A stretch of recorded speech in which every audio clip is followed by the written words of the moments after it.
Okay, I'm live. Hey, look at this. Look at this high quality overlay I've made to make sure that no one wastes their time when there's nothing happening. I'm planning to start at 1:30.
Oh, hey, Rubik.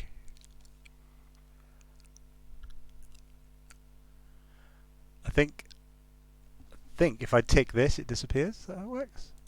Oh, look at that. Oh, the skills. We're streaming now, boys.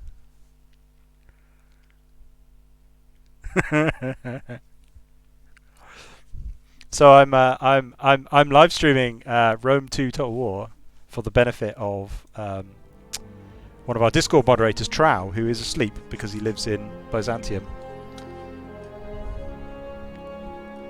Oh, that sounds a little loud.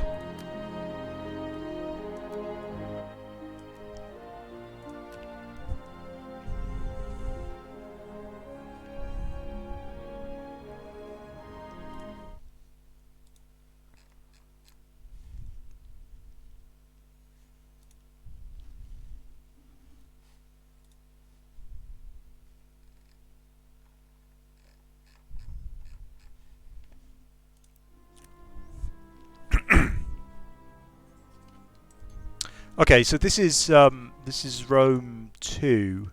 You can't actually see it on the title screen here. So this is Rome 2 Total War, the Creative Assembly strategy game. But I'm using a mod called, no, my Latin pronunciation is not strong. I think it's Divide et Impera, which I think is Divide and Conquer. And it's a mod that it's one of many realism mods for Total War games that tries to add more historical authenticity and add more technology and more unit types and rearrange the mechanics to make it more realistic. It also makes the game massively harder, so I've also added a bunch more like mods that make it easier again, because I'm intending to play the game in kind of a funny way that makes it harder anyway. And I don't think losing the first combat over and over and over again is going to be particularly interesting. So start right. So the Total War games are 20 years old now. How old is Shogun now? It must be about 20 years old. And when Shogun Total War came out, it kind of blew everyone's mind because it was a combination of a risk-style territory control strategy game and a really good like battle simulation game in the same game, and I don't think anyone had really done that before. There'd been games that had strategy and tactical maps, like even XCOM sort of counts there, or Heroes of Might and Magic, but no one had ever really made anything quite like Total War. And then they've released more and more games set in different time periods, and this one, Rome 2. So there was a Rome 1 that was in the same engine as Shogun, and I think they've had 3 iterations of their engine, and so this is the first game in their most recent game engine, which is the same one used in Total War Warhammer and Total War Warhammer 2. And it introduced quite a lot of game mechanics that are intriguing and worth commenting on, so we'll talk about those when we get to them. But it has a whole load of different with all the DLC installed. It has a bunch of different campaigns you can start. set in different time periods. So there's an Augustus campaign.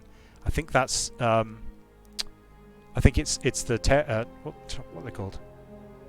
The Triumvirate. I think it's the second Triumvirate, where you play as Augustus fighting against. Oh, sorry, you play one of the Triumvirate against Lepidus, Mark Antony, and Octavian, and Pompey. Wait, why are there 4 of them? Lepidus not in the Triumvirate. But anyway, but the one I'm going to play is the Grand Campaign, which starts in 278 BC, and you can actually choose to play a whole bunch of different factions, Germanic tribes. So because it models like all of Europe during the period. So Germanic, who's those guys? There's quite a lot. These are the Parthian sort of Eastern kingdoms. The Hellenic colonies, but not Greece itself. The African kingdoms near Carthage. But we're going to play Rome. And then the original Rome had a really curious mechanic where it was wildly historically inaccurate, but really fun and interesting. So the way it was set up, there wasn't one Roman faction, there were 4.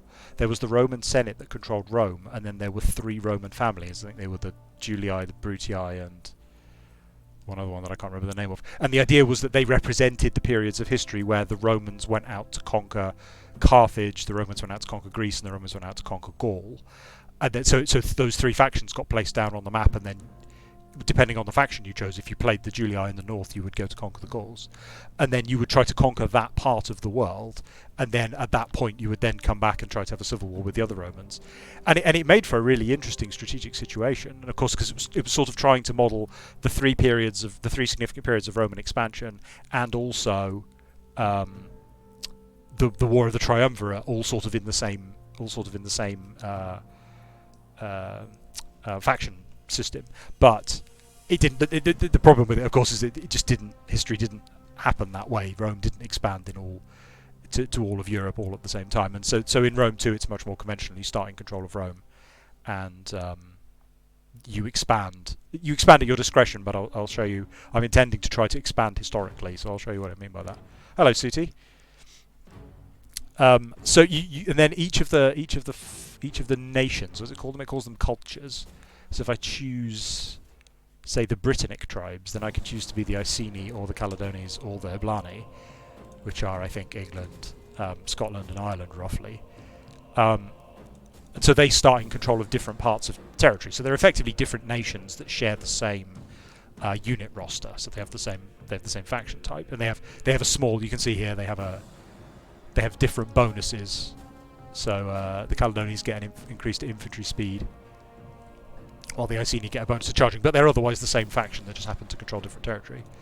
With Rome, no matter what faction you control, they all start in Rome, so it's the same faction regardless. So all you're really doing is choosing the bonus, and they're not. Theoretically, we're choosing between like 3 different noble classes of Roman here, and I think I'm going to go with the Equites because they get a diplomatic bonus with Hellenic factions, and whereas the Patricii get a diplomatic penalty with all factions, which is mostly a pain because it just means everyone in the world hates you all the time. So I think we're going to go with the Equites. They get a small public order penalty, so we're going to have to build temples and things. Oh no, sorry, hang on. Yeah, they get a public order penalty from Latin culture, whereas the Nobiles get a public order penalty from non-Latin culture. So the Nobiles want to convert people, whereas the Equites seem to just hate themselves for some reason. I'm not sure why.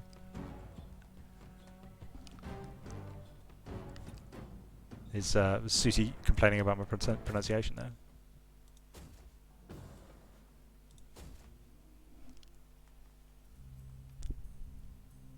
What did I say?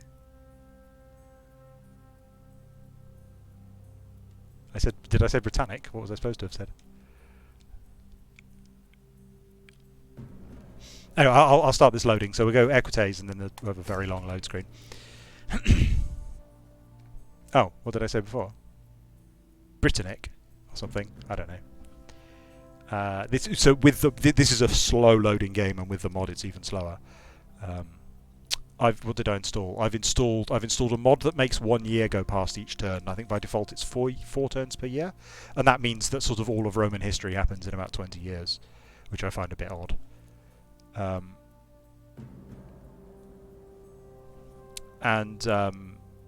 What else? One that makes things easier. I've installed a mod that so by default this mod loves its historical realism, and it names all of the cities and units, or attempts to name them all in their own language. So if you meet a Carthaginian unit, it will call it like I can't even remember the words, but something in Carthaginian.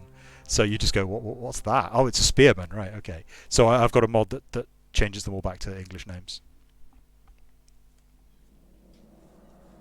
So the odd thing I'm going to try and do, and I've tried to do this before, it's for fun. So one of my biggest frustrations with strategy games of this sort is that they take a historical period and then they sort of partially model it and then turn it into a war game for you. And one of the ways that often manifests itself that I find that I don't particularly like is that you can more or less build anything you like. So in the Roman period there were lots of different types of unit. Different nations had different kinds of unit. And in a war game you naturally turn those into sort of tactical options for the player. Would you like to build spearmen? Would you like to build swordsmen? In practice, in history, very few military leaders ever really had any control over the composition of their armies, and they would just, the British had longbowmen because longbowmen were a convenient thing for peasants to train with, not because the king decided that longbowmen would be the best tactical option for this battle. He couldn't just commission 200 units of longbowmen. He just went, I want you to bring all the troops. Oh, there's an intro. You have recently defeated the other Italian powers and their local Celtic allies. After forcing the city-states to become allies of Roma, the influence of the great city now stretches into central and northern Italia. However, a new foe has rallied to the cause of the Greek city-states of southern Italia. Pyrrhus of Epirus stands ready to hold back Roma from dominion over the peninsula. In Sicily, Syracuse and Carthage wage their own war for territory, so conflict with them is inevitable if you wish to expand across the Mediterranean. Otherwise, they may prove useful allies against the Greek to the east or the Gaulish tribes to the north. Come what may, Rome will triumph. And it's given me Chapter 1. I have to hold 8 settlements, including Panormus, Acragus, Apollonia, Epidamnos, Caralis, Alalia, Taurus, and Aretium. And I'm sure I pronounced at least some of those wrong.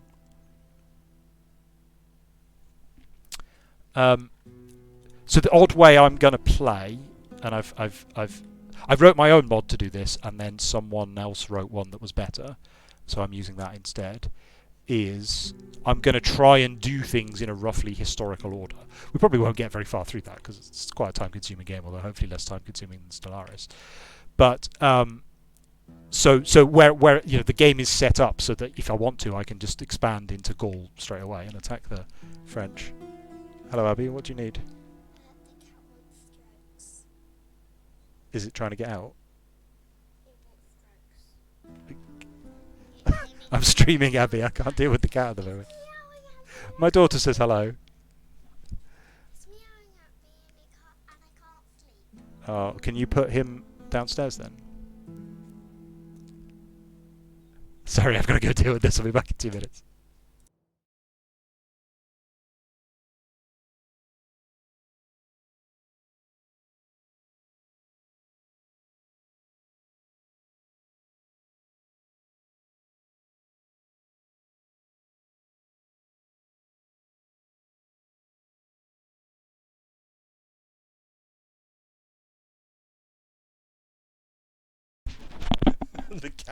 The cat was in the bedroom with the children, bugging them. Because my wife's out shopping, so the cats are bugging the children for affection because they know they're not going to get it from me, because I'm a bad person. Ethereum? Don't remember Ethereum. Was it one of the names of the... Oh, Aretium. No, I don't think that's related. Sorry, I've completely lost track of where I was now. The game allows... The game's a freeform war game, so you can do whatever you like. You can expand into Carthage, you can expand into Greece, you can expand into Gaul. Of course, the Romans did things in a fairly specific order, and so someone has written a mod for this mod that sets you optional objectives to go and do things properly. So, and it dates them quite nicely as well. So between 298 and 275, to represent the Samnite Etruscan and Pyhrric Wars, the Romans have to take control of... Can I show this? No, I can't. How do I go to like a strategy map? There we go. So, oh, that doesn't really show it very well at all. So the game in this version of the Total War engine, so this is the one that started with Rome 2, the world is divided into what are they called? Province? Are they called provinces? Yeah, provinces. But also, I think these are called regions. Let's assume they're called regions. I'm not sure.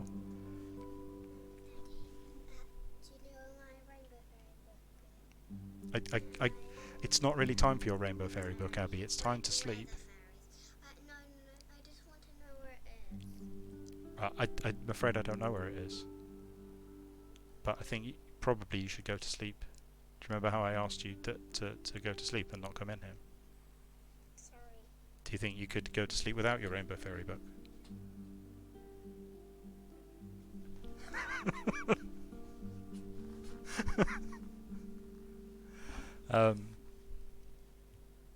Sorry, I can't remember what the names of them are, but the point is that yeah, okay, so it looks like this is a province of 4. I think maybe the 4 are called settlements.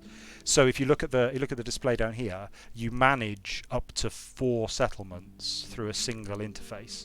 So they are effectively one like strategic unit, but you don't necessarily control all of them. So in this case, I control Roma, Asculum, and Araminium. Bugs me that it's called Roma and not Rome, but I know it's supposed to be accurate. The faction's called Rome, the city's called Roma. But I don't control Arretium. The Etruscans control Arretium. So if I want to unite this province and get the full economic benefits of having it, I'm going to have to go conquer it. And that has quite an interesting effect on the gameplay, because it means that some provinces matter. Sorry, what are we calling them? Some settlements matter more than others, because you want to complete the set effectively. It's kind of like having Monopoly sets. I did stream a children's book at one point. I can't remember what it was now. I'll do that later. When I've got my camera set up, I'll definitely read 10 Little Superheroes, because that's amazing. Best children's book ever. So there isn't really a map that shows it particularly well, but central Italy here is the province is called Latium, and that's got these 4 in it. And then southern Italy is Italia, which has got Beneventum, Taurus, and Cosentia in it. And they form a set of 3. And the capital of the province I don't control here. So these 2 provinces aren't great by themselves. They're not accomplishing very much for me. In the launch version of Rome 2, the layout was a little bit different, and there were less... I'm not sure what it is that updated the map. I know this mod updates the map, but Rome 2 itself also updated its map at one point.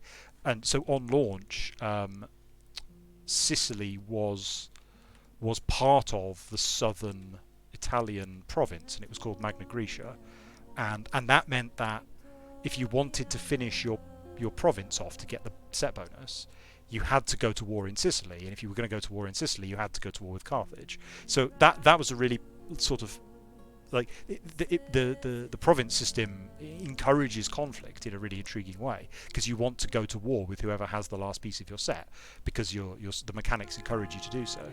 And sadly, that doesn't really exist anymore. You could just sort of ignore Sicily now, because Syracuse and Carthage are fighting over it, and I can just ignore them. But obviously I do want Taras, so I want to go to war with... Is this Epirus? This is Pyrrhus. They're a Greek nation that have expanded into Italy, because they haven't heard of Rome, because Rome hasn't happened yet. So in 278, so if we go back and look at the objectives, so to represent the Etruscan and Pyhrric Wars, which happened sort of... This is the early formation of Rome before they'd even united Italy. We have to control all of Latium and all of Italia. Then, which one's Acragus? I think this is we want to control half of Sicily. Is that right? Yeah. So it wants us to go to war with the Carthaginians and take. I think there are 3 on Sicily. Yeah. So it wants us to take 2 of the 3 Sicilian provinces. Then the Mercenary War, which I think was also against Carthage. I may be wrong. Oh, it tells us here. The Mercenary War, also called the Libyan War and the Truceless War, was an uprising of mercenary armies formerly employed by Carthage. Yeah, they were Carthaginians. And then Rome ended up owning... Wait, what's this island called? Can't remember now. Corsica and Sardinia, yeah. And then the Illyrian War against Pyrrhus, I assume. So it wants us to go to his homeland and crush him. And so none of that is a very good idea. Like strategically, I would probably unite this. I would probably then unite Sicily. I would probably then take Cisalpine Gaul. Yeah, like get Cisalpine Gaul because the Alps create a natural barrier. So this is a nice place to defend, even though it's part of the larger continent. And I definitely would not try and expand over here, and probably wouldn't bother to expand over here because I don't necessarily want to have a war with Carthage. But if we're going to try and do things historically, then that's what we're going to do. I didn't read the little thing that popped up. I think I'm not going to read those because I don't think reading out so much text in Stellaris was a good idea. So in Total War you have armies. Armies are led by generals. That wasn't always true. Nowadays you're limited in the number of armies that you can have. Oh, hi Diana. Yeah, I like when I was younger and I knew less about history. I was absolutely fascinated by the idea of the Etruscans because they're almost legendary. I think we know quite a lot more about them now from archaeology than we did 100 or 150 years ago, because in Roman tradition, where we get huge swathes of our culture from, the Etruscans were sort of these legendary, this legendary historical empire from which the Romans escaped from what's the right word? Tyranny. And so it's very easy to imagine a sort of fictional Etrusca, which is, like a dark reign of terror of sorcerer kings or something like that. But actually, they were just a perfectly normal Italian civilization, more or less exactly like the Romans. So the strategic situation it's put us in here is these Etruscans are going to come and attack us within about 3 turns. So we need to go and attack them first, otherwise we're going to be on the defensive. And then fairly soon after that, Pyrrhus is going to come and attack us out of Taurus. So this start is actually very tricky, and I'm going to have to play in a fairly tricky way in order to survive it. So legions in... Sorry, these are legions, but they're just armies, I think. Yeah, armies. Armies are always led by generals. In the Roman faction, these are like nobles.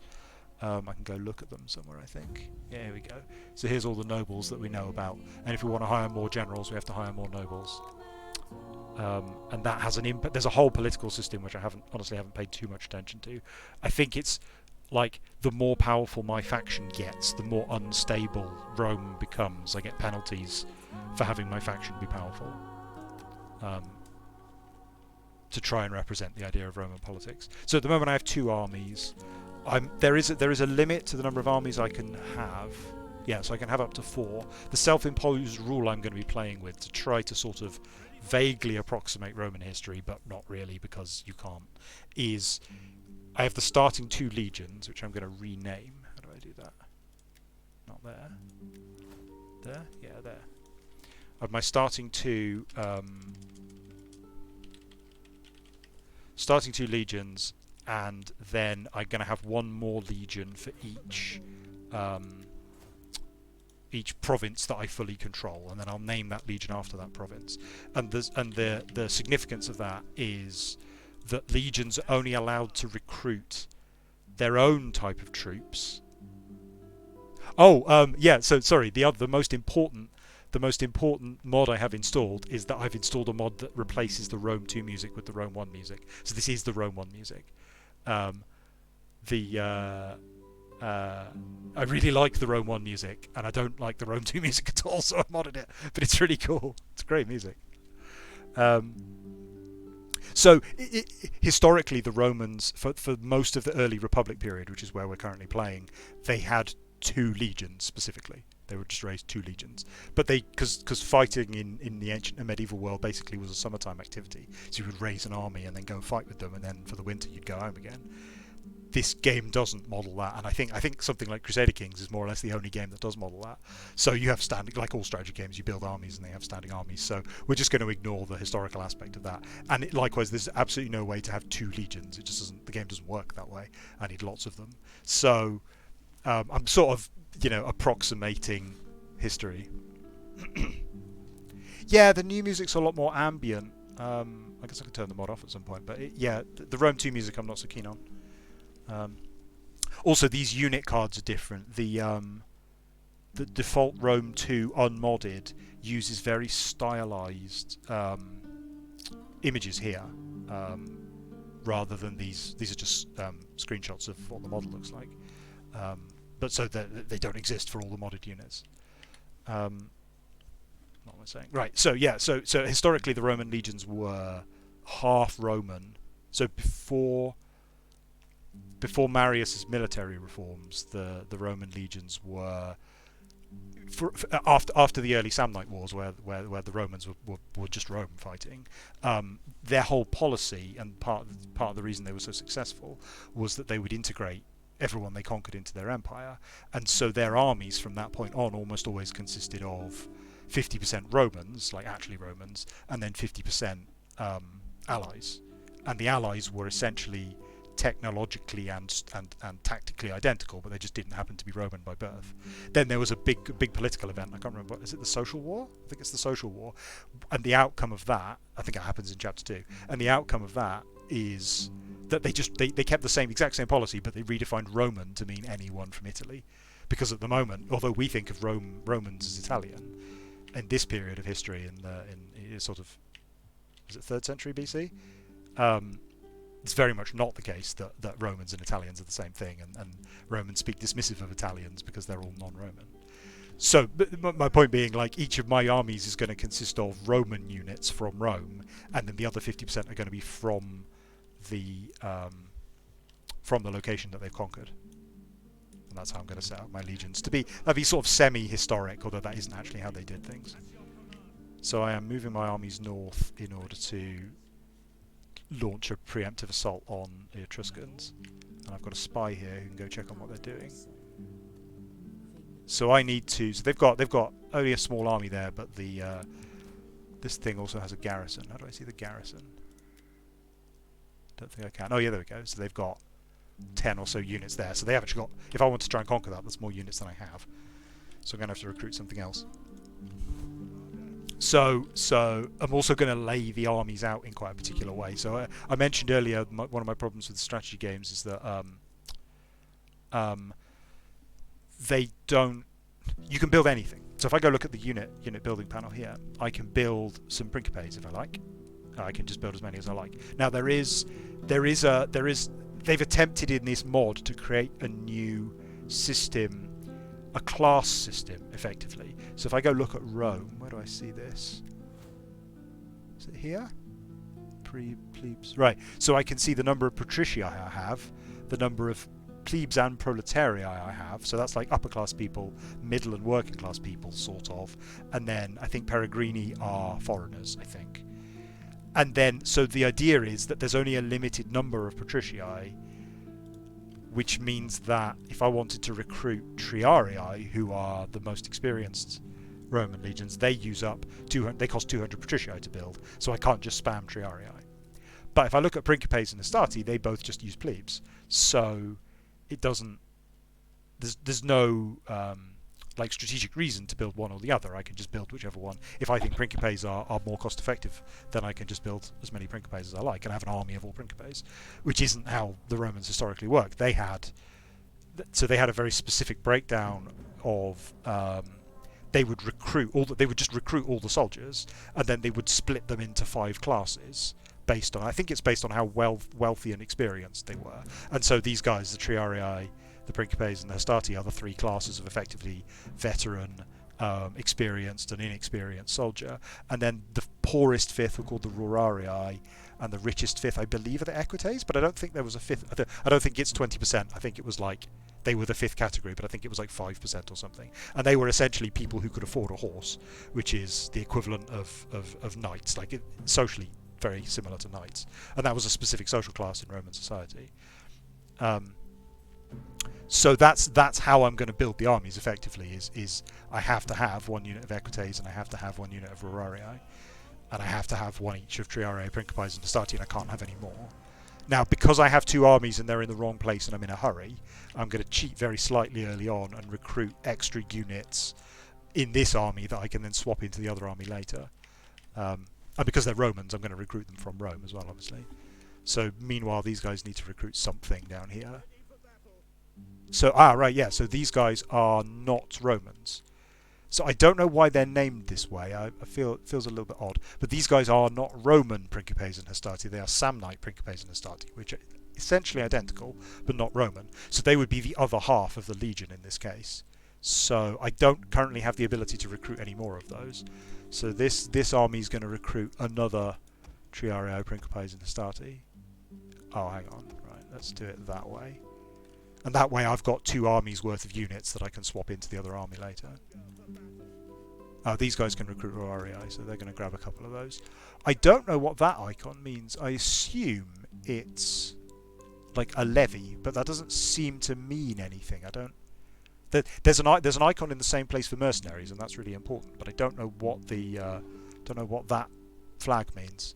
Maybe it means they have really low morale or something, but no, they don't.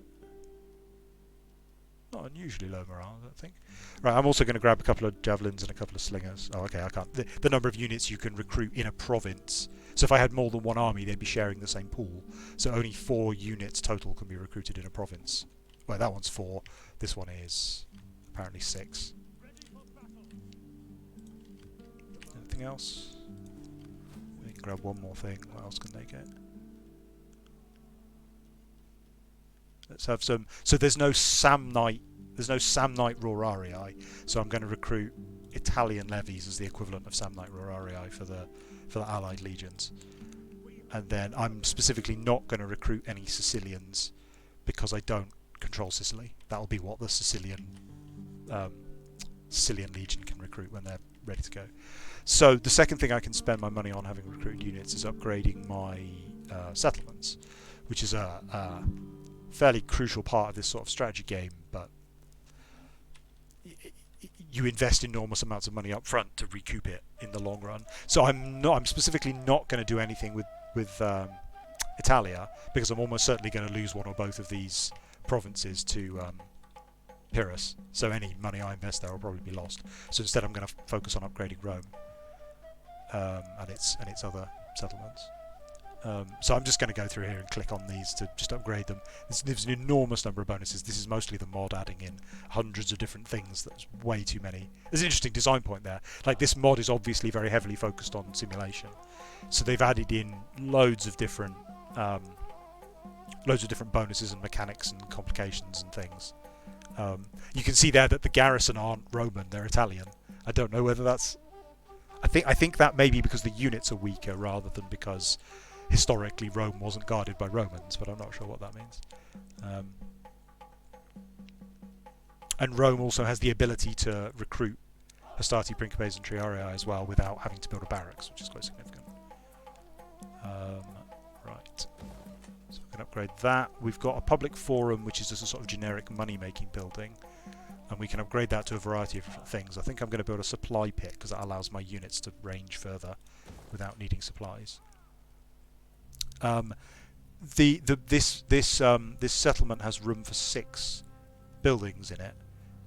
I'll talk about it more later, but I'm not super keen on the system. But each settlement has room for, you can see here 4. This one has 6, and then at the moment it only has 2.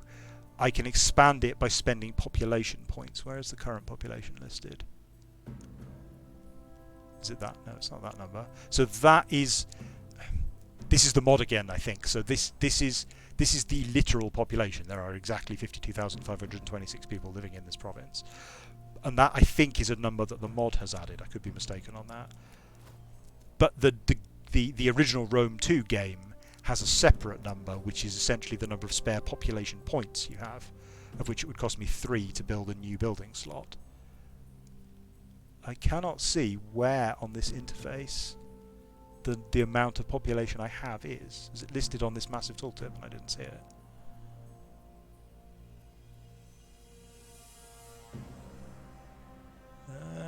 Yeah, there we go. Province. So they're called province development points in the mod, right? Okay, so I've got 6, and you get those, but you know you accumulate food, which gives you province development points, like most strategy games, and then you spend those to increase. So there's a fun trap here for when you're playing this game for the first time, which is if you build a building expansion and then can't afford to put a building in it, it immediately gets turned into a slum. At the end, if you end the turn, or I think it might take a couple of turns, but very soon, it turns into a slum, and then you have to pay money to get rid of the slum before you're allowed to build anything on it. So you definitely shouldn't expand until you're ready to actually build something there. So I think we are going to build a temple, because we're going to need one, because temples make people happy. That being, you know, historical. Asculum and Aruminium each have a like a resource. Asculum has fish and Aruminium has salt, and that seems to be reflected in this, the way that their buildings develop. There's like a special version of the building, but basically you just click on them and off you go. I think we'll leave that one. How much money have I got left? 5,000. But we'll build there. So that one's going to build a special fishing boat.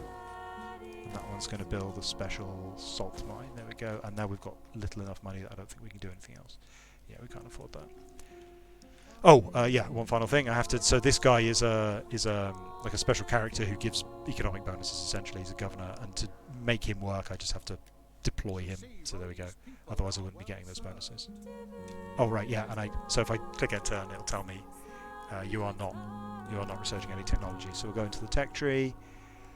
It's got a very simple tech tree by comparison to something like Civilization.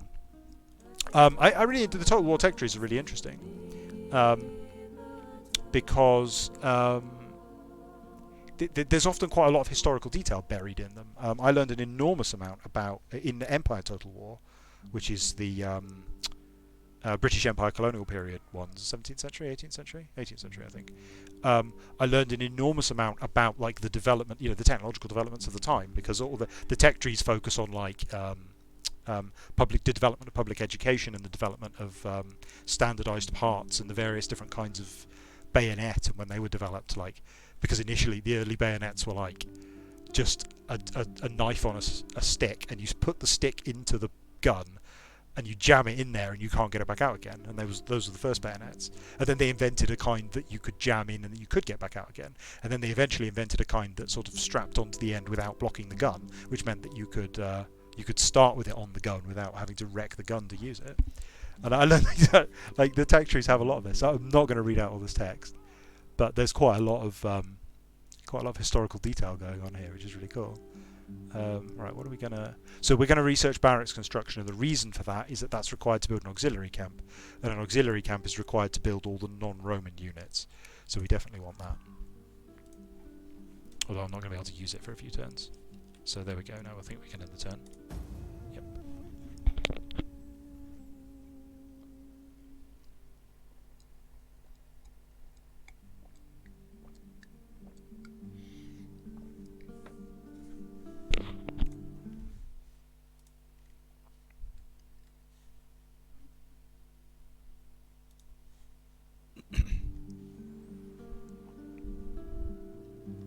There's an odd thing here about strategy games. I think almost every strategy game plays out this way. If it's turn-based, your Civilizations and your Total Wars and that kind of thing, which is that you watch the enemies taking their turn, and then if they do something, you can see it happening. So if they move their unit past, like there's a bit of fog of war and a unit passes through, you can see it. But if you're not paying attention, and honestly watching these turns play past is kind of dull. So you might want to go do something and get a cup of tea, or just look away or tab out or something. If you if you're not paying attention, you can just miss that a unit exists. What's happening here? So after serving as consul, this man has had his command extended by the Senate. Okay. I don't know what that means. Well, I mean, I know what it means historically. I have no idea what it means in the context of the game. Yeah, there's a lot of computer players in this mod. Like, it's basically modelled like every single political thing that we know about in 278 BC. So this is a thing added by the mod, which is really nice. It gives you a little breakdown of the things that happened in that year, who the Archon and who the consuls were. The Roman Senate was led by, I think this is correct, two consuls They always had like 2 rulers each year, and I think it changed every year. And it was like your aspiration as a politician was to be a consul in a year, and then they would name years for the names of the 2 consuls that year. So it's quite significant. We know a lot about it because all their dates are in reference to that. And then it tells us about what happened. Let's see what happens. Antigonus crosses the Hellespont and defeats the Celts. Pyrrhus captures Eryx, the strongest Carthaginian fortress in Sicily, and the Samnites defeat the Romans on the Granita Hills. So nothing that... The Gauls gain control of a large area in Asia Minor. That sounds sort of vague for 277 BC. I don't know what that means. I don't think I can easily check how many nations there are. I can look in diplomacy, but that will only tell me about the people I know about. So I've met about 10 different people just around the Mediterranean. But there are just dozens and dozens of...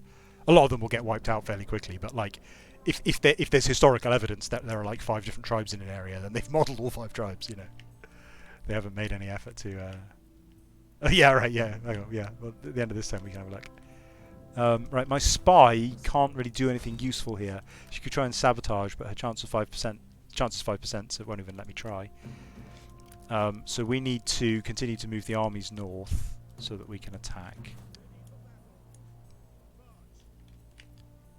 Right, it's a bit fiddly because I'm doing it across 2 different armies. I can't recruit any more Samnites. Oh, I was going to recruit slingers, wasn't I? Let's get some slingers. Oh, those are mercenaries. But I think that's probably all I'm allowed. Oh, I need my 2nd unit of Italian levies.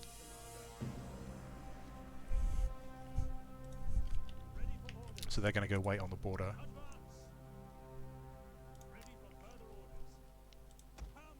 So if they were to step over the border, they would no longer be in Rome, so I wouldn't be able to recruit. So they're just going to wait there, and then they're in range to attack next turn if they need to, although I think we probably need to wait for these guys to catch up. I don't think there's anything else I need to do, although I have more money now, so I can probably upgrade some... Right, I can choose to upgrade this into a shipwright that builds stronger vessels. Do I want that? Do I need to be able to build warships? I suspect I probably do if I'm going to go to war with Pyrrhus. Because he's... Oh, like, yeah, so that was my point about the thing, is that I saw an army go past into Taras. So there's more forces here than there were a minute ago, which seems like important strategic information. But I have no way to... Is that 117 factions in Divide et Impera? Is that... Because there's... quite a lot of those DLC factions are only in some campaigns, I think. I'm not sure if they're all in here. And I don't know whether the mod adds more or removes some.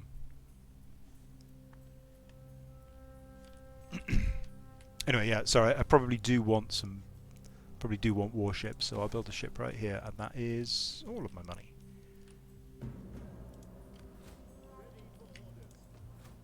Okay, so just end the turn. Alright, let's go count. Here we go. No, I'm not going to count these. There's no way I'm going to be able to pay attention. The way they've implemented the years is... so by default there are 4 turns per year, and they're the 4 seasons. And that has an impact on like economic and military situations. Because the winter is, winter is bad for farming and bad for marching. Which is a sort of weird... I said about like the game doesn't model the fact that armies just go home for winter. So instead it just puts winter in, and then it's like your armies suck now in winter, so I guess you should just do nothing. Which is a weird way of modelling that, frankly. But anyway, so the way they've implemented it in the mod, if you mod it to have 1 year per turn, is it just goes around the seasons on each year. So it's like winter year, spring year, summer year, autumn year, which I guess is a fine way of doing it. It means that the seasons mean something. But I think I would probably just have it always be summer, because no one does anything in the winter anyway. My agent has been spotted. These worth reading? Oh, these are... So it gives me all these messages every turn. I'm not sure they're worth worrying about. Carthage and Syracuse have gone to war. Latium is experiencing an unusually wet summer. Presumably that does something. And it tells me who's been recruited. It tells me that... Oh, we found a foreign agent. Oh yeah, so we've seen there's a spy here. So it could, in theory, send our spy to go and attack their spy, but probably just ignore them. And then what happened this year? An Olympic victor in the stadium race. Eratosthenes was born.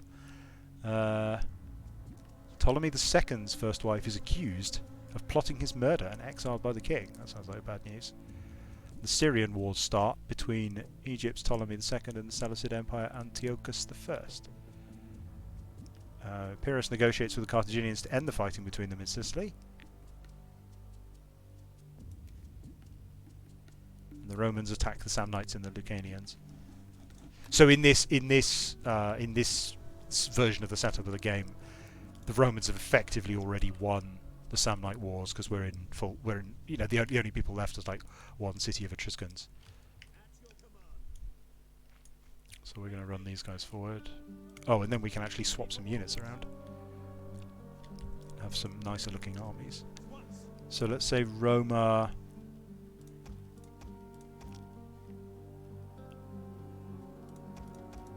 Let's swap those in. And then like that. Right, so that first legion there looks kind of like what we want our legions to look like, and then that second legion will recruit some Samnites. There's a very ugly sorting thing here where the equites aren't at the front. The other ones are all in order, but the equites aren't at the front. Don't know why. So the Samnite, so we've got Principes and Samnite Principes, that makes sense. Hastati and Samnite Hastati, makes sense. We've got Triarii, and then we've got Pedites Extraordinarii, which I imagine is probably what they're referred to historically, but why are they not Samnite Triarii? Because we're pretty confident that Samnite Triarii are a thing that exists. I also don't have Samnite Equites. I think there is a unit to recruit from that if I tack up to it. So we won't have any of those yet because the Samnites haven't figured out how to ride horses. Oh yeah, the other thing that this mod adds that the default game doesn't is that we think of the Roman soldier as using a gladius, and there are two periods of Rome. The two major periods of I guess three. There's three major periods of Roman military technology. There's the Republican period, which is what we're in. There's the Imperial period, and then there's the late Imperial period. And the late Imperial period kind of merges into medieval. So those Roman legionnaires wore... Sorry, I should say legionaries. Those legionaries wore chainmail, and we think of chainmail as being most of the DLC... Yeah, I'm not sure how many. I can't imagine it's 117 at the same time, because I think some of them are... Like, Carthage has 3 different options, and Rome has 3 different options, so that probably removes quite a lot, because there's only one Rome. Anyway, so in the late medieval period, the Roman soldiers start to look like medieval soldiers. They're wearing chainmail, they're carrying round shields, they're riding horses, and they've got fur on them, and they're basically just Germans who are called Romans. And there's a kind of blurred line between the late Roman Empire and the early Holy Roman Empire. But if we think about the Republican period has this whole Triarii, Principes, Hastati thing, and all these different social classes and all these different fighting styles, and then the Imperial period, which actually starts. I think it's the late Republic is when the technology changes, and then that carries on into the Imperial period. Is the sort of standard-looking Roman soldier. All Roman soldiers are equipped with the same gladius. Everyone uses 2 throwing spears. Everyone has a big round. What's that shield called? This is why we need Trow. You see, I wanted to stream this with Trow because Trow would just correct all my terrible lack of Roman knowledge. But the big default square shield that looks kind of like this Principe shield but squarer, and that's the sort of what I think the default Roman soldier that everyone thinks about. But in the early Republican period, they're actually using a different system. But actually, the idea that the Triarii have spears and the Principes have swords and the Hastati have swords is actually itself a later distinction, which is referred to in this game, and I think historically as the Polybian system, and this is the Camillan system, although it's sort of a gradual transition rather than someone coming along. Yeah, Scutum, that's right. I don't think they're at. So the what we call the Marian system is actually a system. Like someone called Marius came along and reorganised the Roman legions along a certain way, and so it's perfectly sensible to call that the Marian reforms. But what this game refers to as the Camillan system and the Polybian system, I don't think Polybius was just the guy who wrote it. He was a historian who just wrote down that that's the way that the legions were equipped, so he had nothing to do with deciding that. But anyway, so that isn't modelled in the default game, but in the mod you start in Camillan Rome. So actually all the Roman units are spearmen, because historically, very early on, all of the Italians were spearmen, and I believe they learned the place they got the distinctive gladius sword was in Spain, I believe. Like they were on campaign in Spain against Carthage, and the local Spanish troops were using straight stabbing swords, and the Romans copied them, which is really interesting because it's such an iconically Roman thing, and you wouldn't. We know that the Romans learned a lot from Greek culture, and that they had a big, heavy involvement with Germany and with Egypt, but I certainly don't. I think most people probably don't. It's not in pop culture that Spain was such an enormous influence on early Rome. Is absolutely fascinating to me. Anyway, I think that's the end of the turn, wasn't it? So we're waiting. We're going to attack together next turn with these two units. Oh, I better do some more upgrading. We had with that one we had a choice of 3 different ways we could use our port slot, which is kind of intriguing that it gives you these tactical choices, but it doesn't seem what's the right word? Like you're basically like choosing very minor differences in bonus, and I'm not sure that the amount of research and load and fiddliness it adds is really adding that much. But I could tear down this harbour and replace it with another shipwright if I wanted to use the slot differently. But I'm just going to upgrade it to a trading port for now. I think we're done.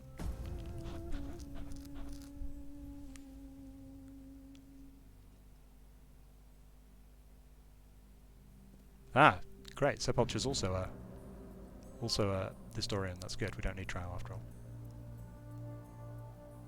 Yeah, Celtic Spanish. Yeah. Well, of course, yeah. Modern Spanish is a mishmash of all sorts of things, just like Britain. Actually, one of the things I enjoy the most about these games is just sort of. So I think like a lot of historians give Creative Assembly a hard. So not historians, like historically detail-focused players give Creative Assembly a hard time for the historical inaccuracies in their games. And I described that one earlier in Rogue One, where the 3 Roman families head off in 3 different directions at the same time, which is historically nonsense. But what I found is that they're not really it's not about historical realism exactly. It's more. It's an inspiration. It's a strongly thematic inspiration to learn more about history and learn about what was and wasn't true, and what's accurate and false in their modelling. Honestly, if I think about comparing that with, say, Assassin's Creed is vastly more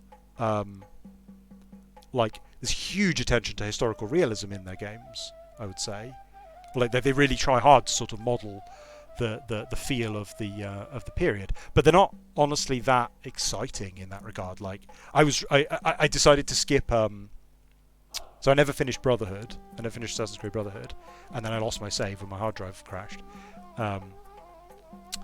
So I decided to just skip ahead to Assassin's Creed 3, which I was kind of intrigued by because it's a period of history I don't know very much. Assassin's Creed 3 is set in 13 colonies.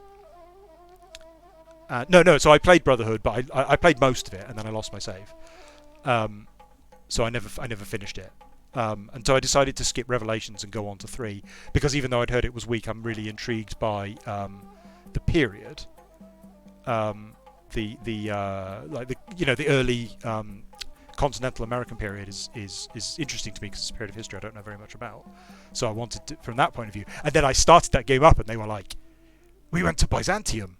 Like in the last game, we were in Byzantium. And I love Byzantium. Byzantium's really cool. So I went back to play Revelations, and it puts me in Byzantium. And lo and behold, their model of Byzantium is historically accurate. It's what historically accurate means is I'm going to spend another entire game wandering around marketplaces where people were selling elaborately woven cloth and stuff, and that's really historically accurate. And if I'm very sure they've done a great job of depicting medieval Byzantium, but I'm not like that's not inspiring me to be excited for the period, because you know, marketplaces that sell carpets don't excite me in the modern world. They don't excite me just because they're 800-year-old carpets. Whereas the Total War series is much more like, here's the cool stuff that happened in the period, here's the armies and the technology and that sort of thing. So I find it more inspiring to learn about history. Yeah, I do need to play Black Flag. I don't know. I ended up skipping straight to Origins, which is also quite dull, to be honest. Oh, they found my spy again. It's going to tell me about that every turn. Gnaeus Vespanius has leveled up. We've got a mission: defeat the following army in battle. The shields of Menvra. Okay, so the Etruscan army has left their town and wandered off to attack Ariminum. That seems unwise. It bugs me that that's called Ariminum and not Ariminium. Oh. Okay, so we can attack Aretium now. It's completely unguarded. Can we send an army to reinforce? We can't make it to Ariminum this turn. Let's head that way. Oh, hang on. Let's do the attack first. Ready for orders. So we can go to here. If I go here, let's see if this works. So spies can wander about by themselves, or they can embed in units.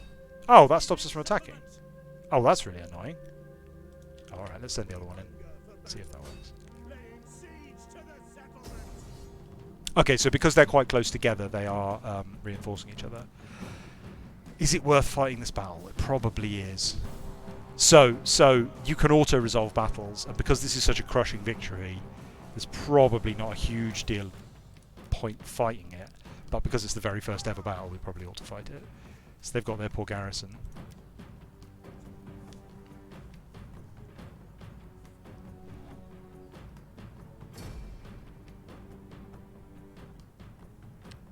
Yeah, that's the same way I feel, CT. Like, yeah, there's enough detail there that that inspires you to find more, right? Like, and that's what I want from it. And yeah, if some of it ends up being, I mean, I think, oh yeah, like, we should talk about Zerosian stuff, and obviously, so before I did all the third age and second age Zerosian stuff, I did Order of Ascension, and all the Order of Ascension units are named after Roman class. Like, I was trying to go for more obscure Roman unit names, some of which may not be historically accurate. And I think, like, the existence, when I was doing the research for that, the existence of Rorarii as a unit was, and I believe still is, kind of sketchy. Like, one book says in it, oh, and also there was another class called Rorarii. Yeah, but the spy had hardly moved at all. The spy only moved like a centimetre, and the army still had loads of movement left. So I don't know why. It must have ended the spy's move, which is, it doesn't work that way in Total War, which is why it confused me. I can join up agents are much more important in Warhammer Total War. Agents are much more important. It is raining. Well, that's good for us because Romans hate ranged units. So here is our ragtag army. So the fun thing about just building garbage units is we've just got to deal with what we've got. So I've just got this weird arrangement of guys. There's the enemy settlement. I think what we'll do is just... So I can... Oh, there is no... So Trow was asking, can we do Quincunx? No, it's not Quincunx, is it? It's Triplex. What do we do? Can we do... Yeah, Triplex. There we go. Right, no, that's what it thinks is a Triplex formation. It's not. It doesn't really look like a triplex formation. I think because we need 10 units to make it work. So because there's only 5, it doesn't really know what to do. But it's put the Triarii at the back. There we go. We were talking on Discord a couple of days ago, like, it's interesting that strategy games don't model a lot of the historical factors that determine historical tactics. So the Romans would deploy their units in a distinctive formation with all the weak guys at the front and all the strong guys at the back, which in a modern warfare context, or in a strategy, or if you're used to playing board games and stuff, it's just an insane thing to do. It doesn't make any sense because oh, they are. Why are they coming from that direction? Okay, let's move them here. So only the army that you start with comes on to start with, and then the reinforcements walk slowly on from the edge of the map, which can be a bit irritating. The announcer guy is quite pleased now that we've got 1 million more guys. Oh, they're coming out for us. Oh, okay.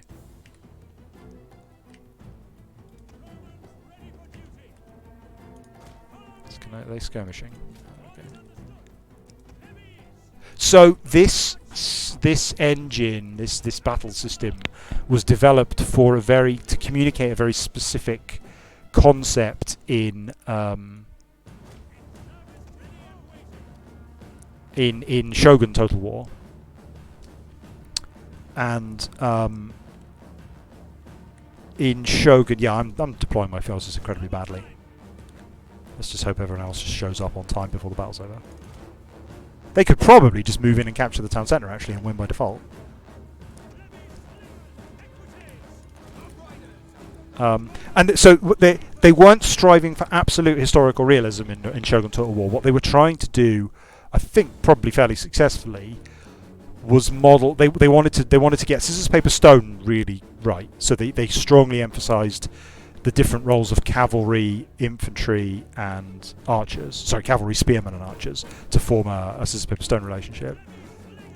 And then the other thing they wanted to try and capture was Sun Tzu, essentially. Why is that difficult to? Can I grip this? Yeah, there we go. So they wanted like a Sun Tzu attitude that if you tried to implement the battlefield advice of Sun Tzu, it would work. So there's a heavy emphasis on formation and on positioning and on flanking. So pinning. So the default strategy in the original Total War was, you pin the enemy in place with your spearmen, and then you charge them in the rear with cavalry, and then they run away, and then you kill them. So it implemented morale in a way that RTSs of the time tended not to. Oh, hello. The Equites are here. What are they doing?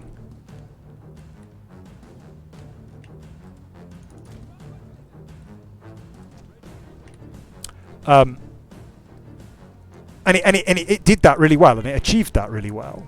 But the problem was, it didn't. That same sort of attitude doesn't necessarily work in other historical contexts. So the Romans, for example, didn't pin the enemy in place and then charge them in the rear. That probably would have been really effective, like if the Romans had done that, but they didn't for a variety of different sort of economic and historical and strategic and technological reasons. They didn't work in that way. But what they've got is a game engine which encourages you to play that way. So actually, if I were trying to play effectively, a good way of doing that would be to build an army of heavy infantry like Triarii, because Triarii are spearmen, so they're good at responding cavalry charges. Pin them in place, and then just build a lot of Equites and charge them in the rear. And that's absolutely not how Romans functioned historically.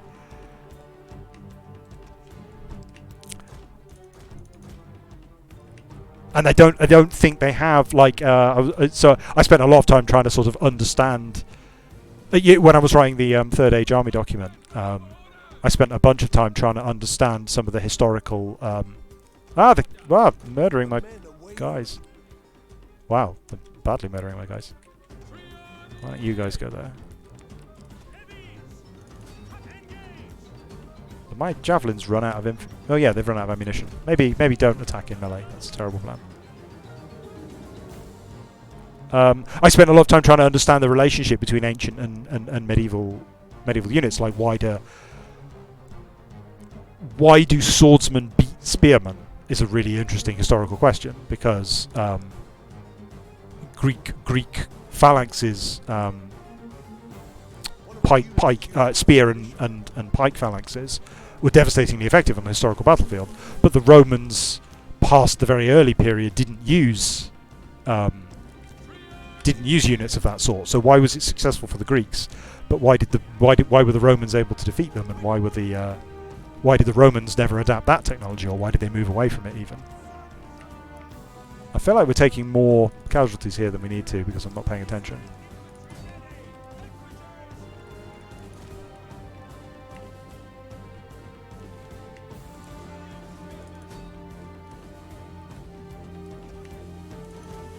Let's just go for it.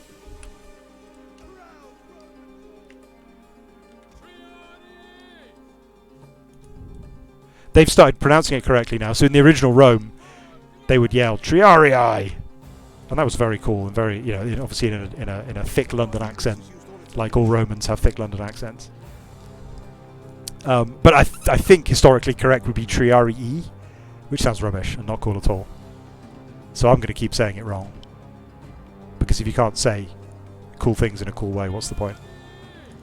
Yeah, they're saying "Triarii."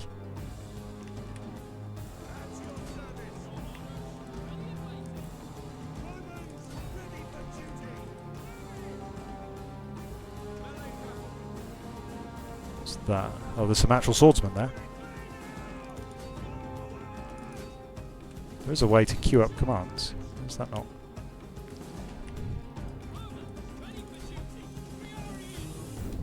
They need quite a lot of micromanagement. It's very much a game with a focus on you know, micromanaging your units around, which again is it doesn't particularly model the historical situation very well. I can't remember who it was that was commenting, saying, you know, a lot of ancient battle tactics are more based on failure of communication. Like, you know, the tactics I'm using. I mean, well, I say tactics, right? Like, I'm not using tactics at all. I'm just randomly marching my men around. But if I were using tactics, the tactics I'd be using wouldn't be implementable in the ancient world, because communication was nowhere near that reliable. So standing all your guys in a row is basically the best you can hope for. And like a general whose staff could skillfully maneuver around the flanks and launch a successful flank attack was like a military genius of the ancient world.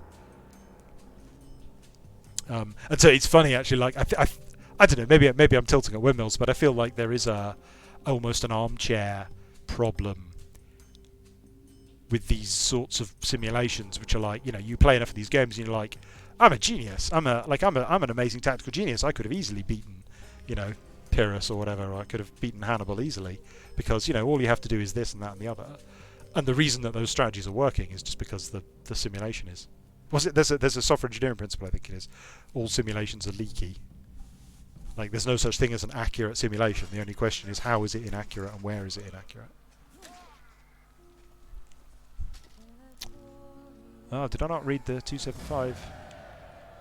Okay, so we've defeated the garrison and we've captured the city, and we now have like a bunch of different options. I think these are all modelled in the engine, but they're not all accessible to all factions. And then the mod makes them all available. So basically, I can choose to take it. I can choose to take it, but steal a load of money off it first. I can choose to subjugate it, which means that the faction still exists, but they're now they're forced to be my ally. So the Etruscans would remain, and I wouldn't control the region. I can sack it, which leaves them in control of it, and then just steals a bunch of their money, which I haven't. The Warhammer games actually mean that you have a reason to do that, but in this one I can't see really any purpose in doing that. Or I can destroy it completely. Oh, that doesn't destroy it completely, because this one doesn't support the idea of raised. I think it just reduces it to almost nothing. But at this point in the game, it basically is almost nothing anyway, so it doesn't really matter. Oh yeah, and then if it's a conquered region, if it's been conquered by someone else, I can liberate it. In which case, it becomes the nation of whoever it originally belonged to at the start of the game, like whoever the native people of that region are, and they become a nation and my ally as well. And that's you're doing that kind of for fun, really. So the main choice I have here, because I want to integrate this, is I can either occupy it, in which case I get a little bit of money, or I can loot it, which creates a massive public order penalty in my own region, also gives me a massive amount of money, and enslaves all of the captives. So there's 190. So I'm going to go for that one because I'm greedy.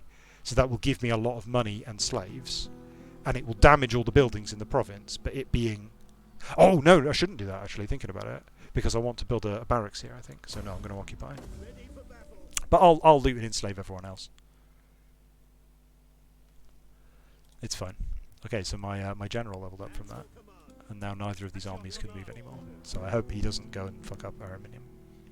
Okay, so I now control Arretium, and I can immediately upgrade it. So this one also has a special resource, it's wine. And it has a barracks built in it, which would have been damaged if I'd thingied it. So I could upgrade that to a barracks. I think if you look at that massive list of things that it can now create, which is very confusing to read, I think almost all of those I can't read. Sorry, I can't build. So because some of them are greyed out, so I can't build late Hastati because I haven't had the Polybian reforms yet.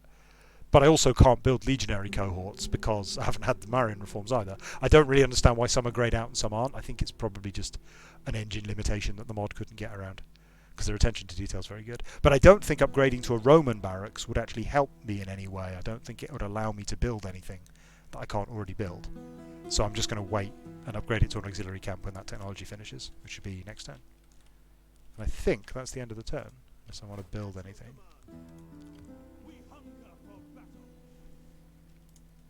Oh, no. I can issue an edict. Right, so because I completely control this province, I can now give them an order. These are all really complicated. +2 growth, +4 growth. Probably I want that growth. That sounds like a good idea. Additional growth. There we go. There were like 3 in the original game, and then the mod adds loads, and they're all really complicated trade-offs.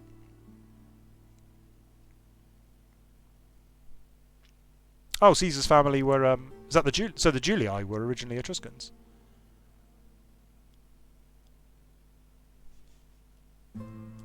Oh no, we still haven't finished. Right, so we've got to level up our guys. It has a really elegant but really confusing leveling up system. So they have 3, so you have to go look up what the stats do. So everyone has the same 3 stats: authority, cunning, and zeal. But what they do depends on your class. And I think authority is what we want. But it doesn't really tell me. It's kind of confusing. So what I want this guy doing is improving. He's governing my region. I want him improving the amount of money I get. And I don't know which of these skills does that. It doesn't really say. I think it's probably authority for a governor, but I don't actually know. So he's good at cultural conversion, which is actually bad for my faction. My faction don't like cultural conversion. So I can choose to give him one of these skills, and then that unlocks other things. So what do we got here? Like agriculture, empire maintenance. Empire maintenance sounds like a good thing. Don't know what any of these things do. Research rate, that sounds like a good thing. Paragon, this is a confusing. I don't really like talent trees like this, because it's basically just, I guess I'll go just Google what these actually do, like what's actually good, because there's no way to figure out what they mean. Without mod, I mean, it is essentially the same game without mods, unmodded, but there's just less unit types. So you start in control of Rome. It's later. There's less different enemies. There's less, less different kinds of unit. It doesn't distinguish between spear wielding Romans and sword wielding Romans and that kind of thing. So there's just less details. It's not any worse, really. But I like the additional historical detail that the mod provides, and all the little the dates of all the wars and stuff are all included with it and stuff like that. I think we'll probably go that, and then what? And then make him a bureaucrat. That sounds good. -5% construction cost. That sounds like a very useful thing to have. There we go. And also the general leveled up. Which one was the general that attacked? Was it you? No, it was you. And we'll make him... now I do have something in mind here, which is a diplomacy bonus. That's what I want. Oh, now which faction is this guy in? How do I find that out? So my generals can generate bonuses for my faction. I don't see anywhere on this screen that will tell me what kind of guy he is. I guess I can go find out. So what's his name? G. Fabricus Licinius. Where would I find that out? G. Fabricus Licinius is the leader of the Nobiles, right? So he's not one of my guys. My guy is... Where is my guy? No, I don't know where my guy is. How do I even tell? I guess this guy, Decimus Rufus, is my guy. Is that right? Is that what this is showing? Yeah, these are right. So these are the Equites. I think that's what I'm seeing here. So does that mean I've only got one Equite, Decimus Rufus? Is that him? No. Who's he? Aemilius Pappus.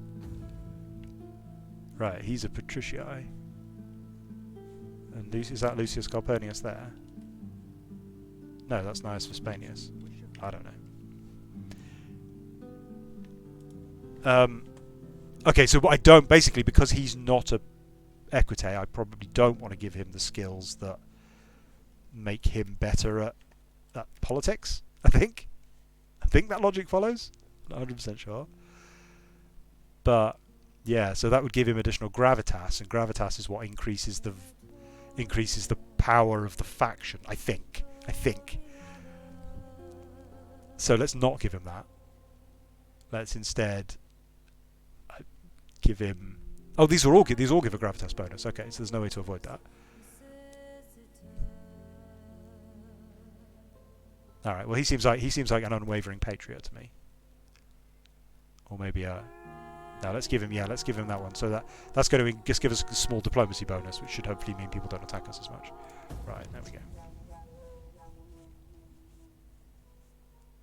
I don't really understand how the political subgame in this works, and it's never really come up in all the time I've played it. So there was a major patch actually. Weirdly, they released an expansion for Rome 2 last year, I think. Last year, it might have been the year before. I lose track. But it was a long time after the original game, and after they'd released several other games in the meantime, which is very unusual for Creative Assembly to do that. I don't like the look of that army.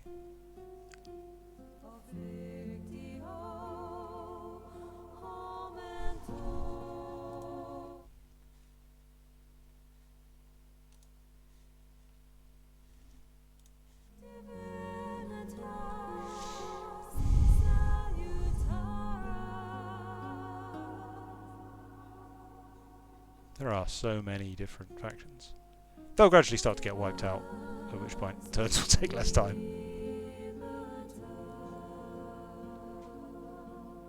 So I suspect Epirus is coming in to take our city, and there's not really much we can do about it. Oh, here we go. Wow, that's bad. It's a bad situation. Can I quick save here? I can save, yeah, if I save like that.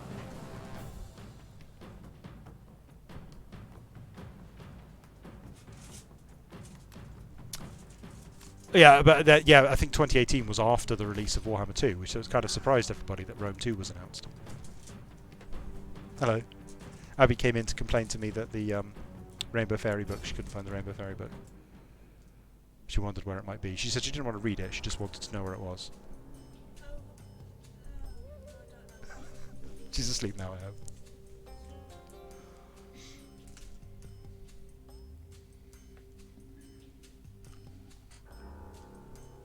Okay, we're probably going to get crushed here. But you never know. The AI is a bit dodgy. Occasionally you just win a battle that you shouldn't. No, Abby went to sleep a while ago, but I was just telling my wife who came in.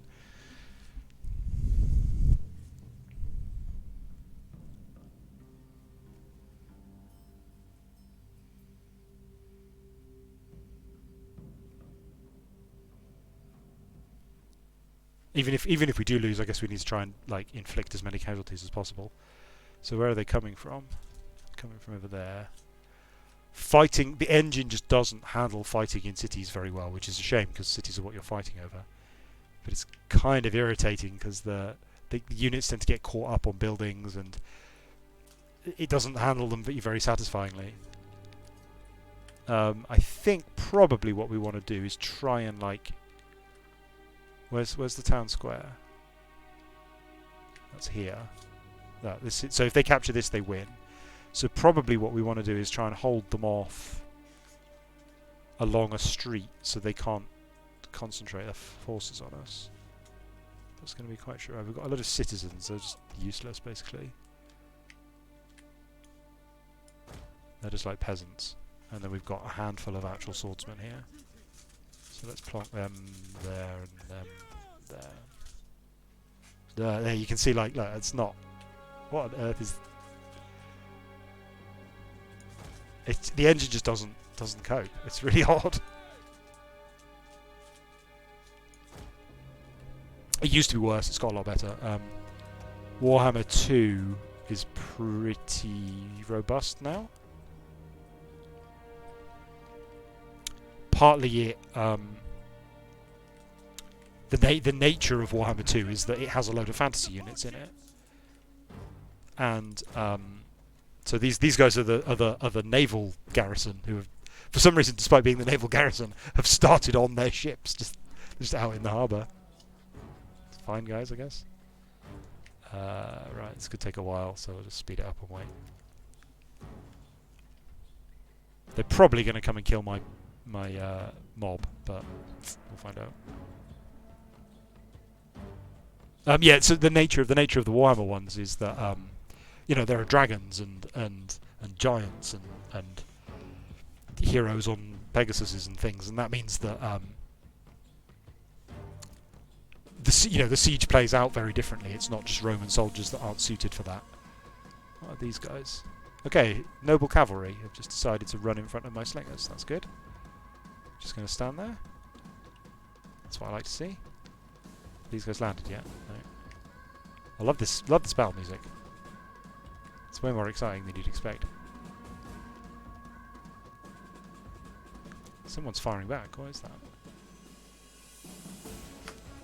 Oh, I should probably look a bit closer, shouldn't I? Okay, we're probably going to get massacred. yeah, right, the AI, like, that's the thing, right, like, given, I don't know what I would do in a similar situation, because dealing with this stuff is just annoying and difficult.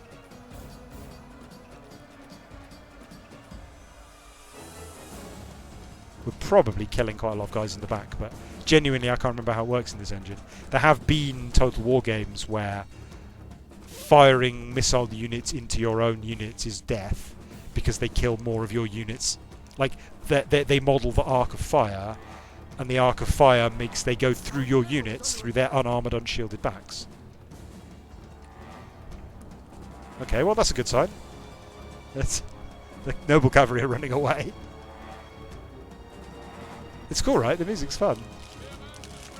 Yeah, they're running away too. Awesome.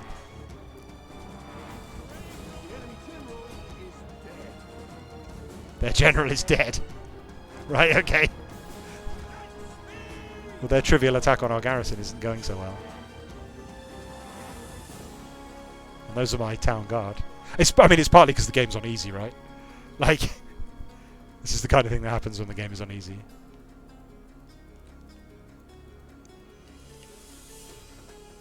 Oh, no, stop it. Let you guys run away. What are you doing? Why are they... Why are javelins got a longer range than slingers? That doesn't make sense to me. And where they get? How did they get all these javelins? Like, an enormous number of javelins they're throwing at us.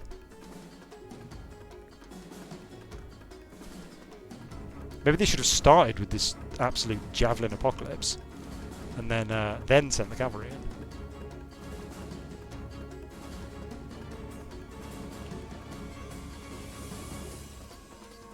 Yeah, I reckon Leonidas could probably fire a, sling a bullet even further though. Alright, are we getting back at them? No, we're really not. What is happening here?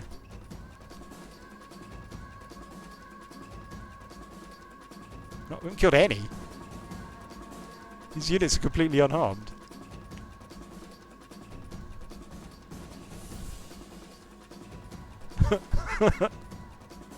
Oh, there's one. 2 dead. Alright, guys. We've got our secret reserves over here. Having mocked the idea of reserves, we've got a secret reserve that we're going to fall back to when everything else goes wrong. Oh, they're scared now. They're going to run away. Oh, it's because our javelins are very secret javelins. What's the... I'm not very impressed with these slingers, I've got to say. They're not really accomplishing anything with this tiny number of... Well, they are Romans, but no, they're levies. I don't understand why the javelin is so much more effective than the slingers. Here come the enemy swordsmen into the meat grinder of the Italian town guard.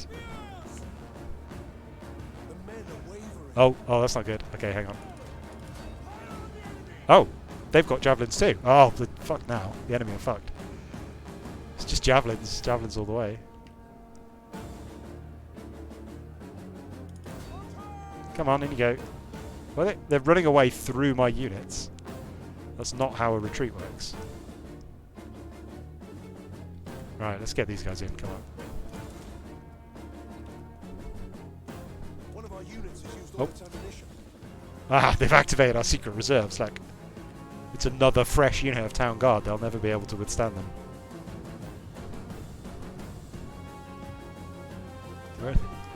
Where are they going? Oh, they're running away. Look at this, like, the running away engine is just like, right, you know, like the way that units run away just seems very silly in an urban context.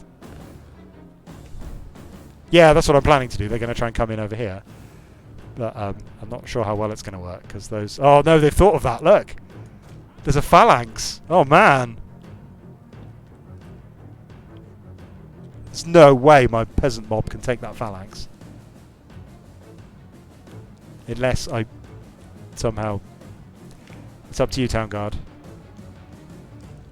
No, javelins. That's what we need. Does it show how many phalanxes they've got? Sorry, how many javelins they've got?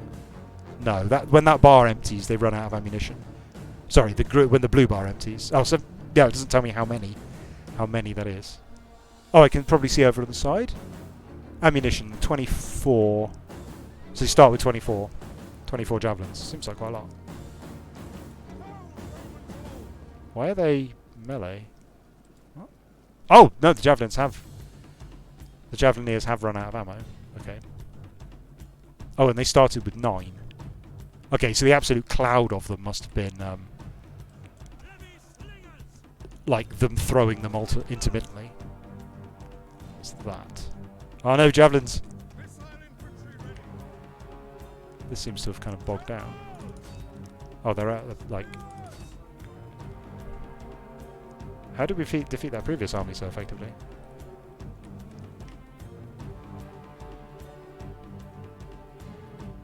Oh, they're scared. They don't want to leave the beach. It's terrifying out here.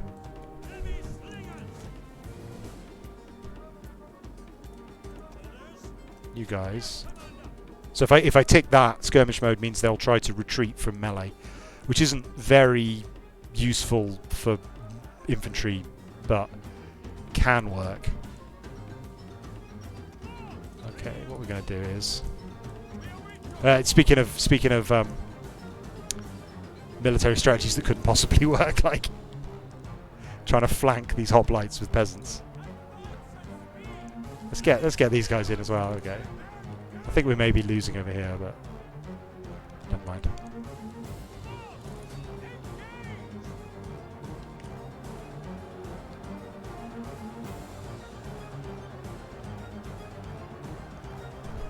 Yep, they're in trouble.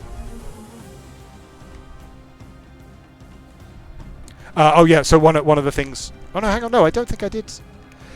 This mod by default massively slows down the battles, so in Rome 2, like, battles just... right,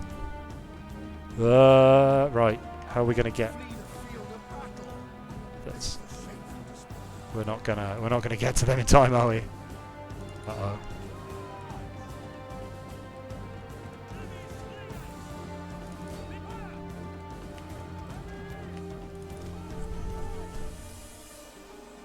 The town guard is resolute. The swordsmen... The swordsmen are running away, but the town guard are fine.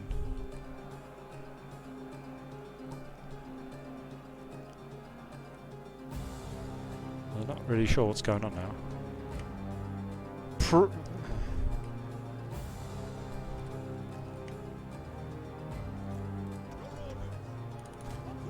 We try and use these ones as sort of crude cavalry charge. Yeah, right, we need commissars, that's what we need. That's why the Romans lost all their battles, because they didn't have commissars.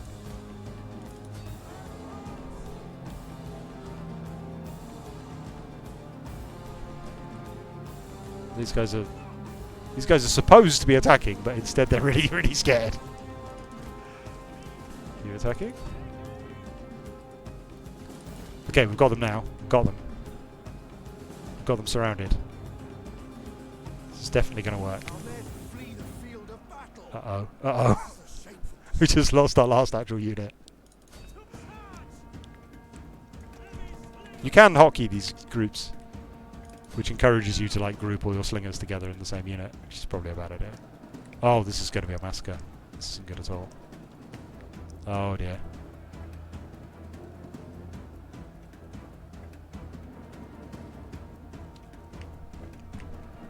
Oh no, I think it's all over.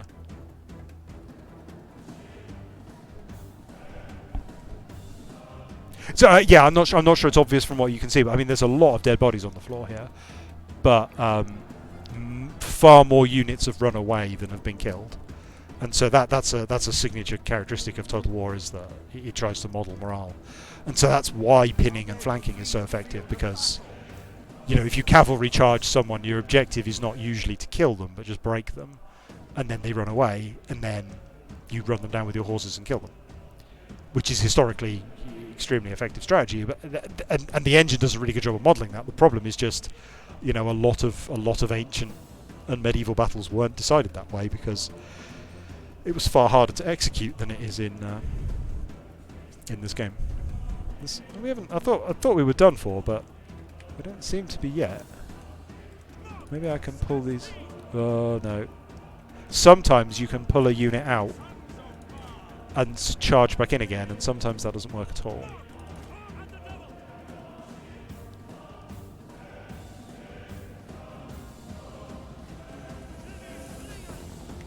Oh, the slingers are now out of... Oh no, they're not out of ammunition, sorry, I'm getting confused again. Right. Oh yeah, yeah, okay, so if they charge back in, will that help?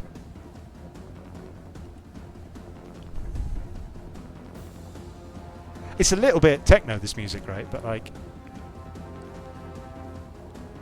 it's got a slight electronica edge to it. Those guys are trying to, they're trying to skirmish, but they're kind of getting stuck in the street and failing. Come on. No, these guys, they're just not taking any damage at all. They've lost 4 men.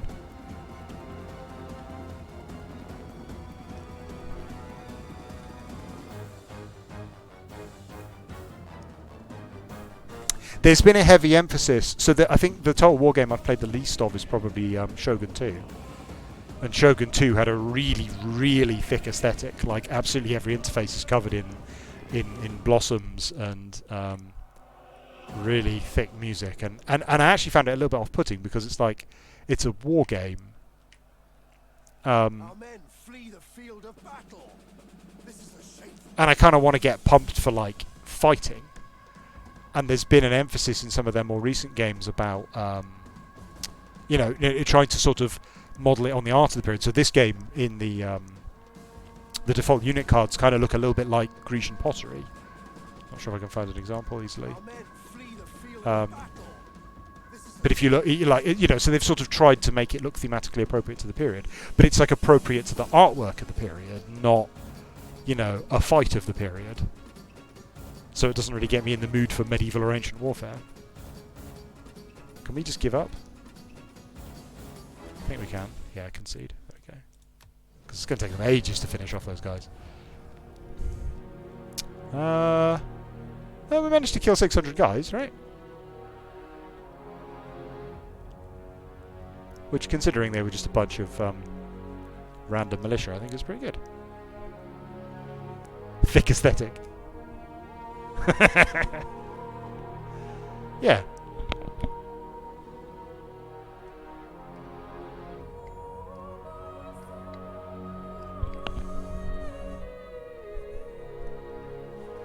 But yeah, there's a lot of, you know, there's a lot, you can see there's a lot of atmosphere. There's sort of sad music because I've lost the battle, and then there's an angry-looking war people in the background, and that all gets you in the mood for the game, you know. But in Shogun 2, it's like, you know, in the loading screen, it's just like a really beautiful picture of a tree, and you're like, I mean, that's a fantastic picture of a tree, but it's not getting me in the mood for murder. I lost. Probably kills is probably the number of people they defeated in combat, and then I lost all of my men. because anyone that survived is that. No, I don't understand. No, because I've got some men left apparently. Oh, the big boats. Right, what are they going to do with my city? They're going to capture it. Can't tell.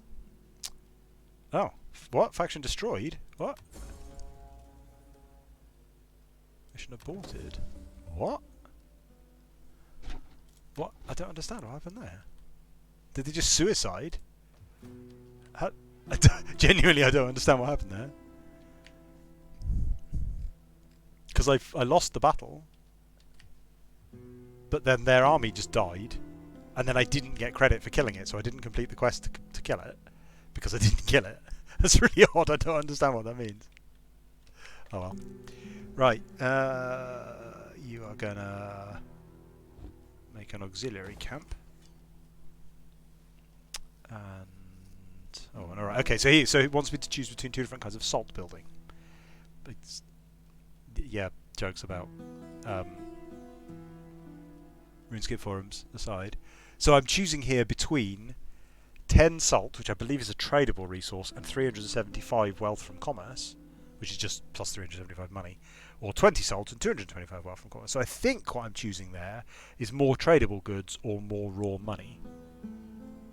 And I think, given that Romans are bastards, I probably just want the raw money, because probably, even though I'm going for diplomatic bonuses, everyone's going to hate me because I'm just going to keep viciously backstabbing them, because my mission requirement says I have to attack that city now, so it doesn't really matter if we're at peace. So I guess we'll go for that one. Oh, do I want to build it though? I might want to build some units instead. Need to be careful not to spend my money on the wrong thing. So a distinctive characteristic of Total War compared to, say, Civilization and Civ clones is that I have vastly more capacity to build things than I have money to spend on things. So in Civ, your cities, the way that Civ, what? September 11th uses what? Oh, Sep, right? Sorry, 11 users. Sorry, I read that as September the 11th users on the RuneScape forum. I'm like, wait, what?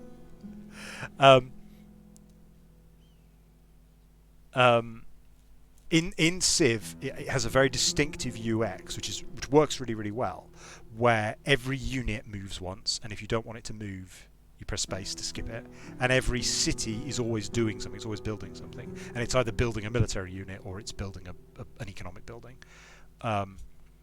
And that means it's quite easy to understand what you have and haven't done and what your resources are. And it doesn't, although it has money, you can spend your money to speed up building. You don't use money for building in the first place. And what that means is that, despite how complicated it is, Civ doesn't create that much cognitive load on you, because ultimately your turn, it just presents you with a list of decisions. What do you want this army to do? What do you want this city to do? Every turn. And if there isn't anything to decide because everyone's busy, then there's nothing to do and you just end your turn.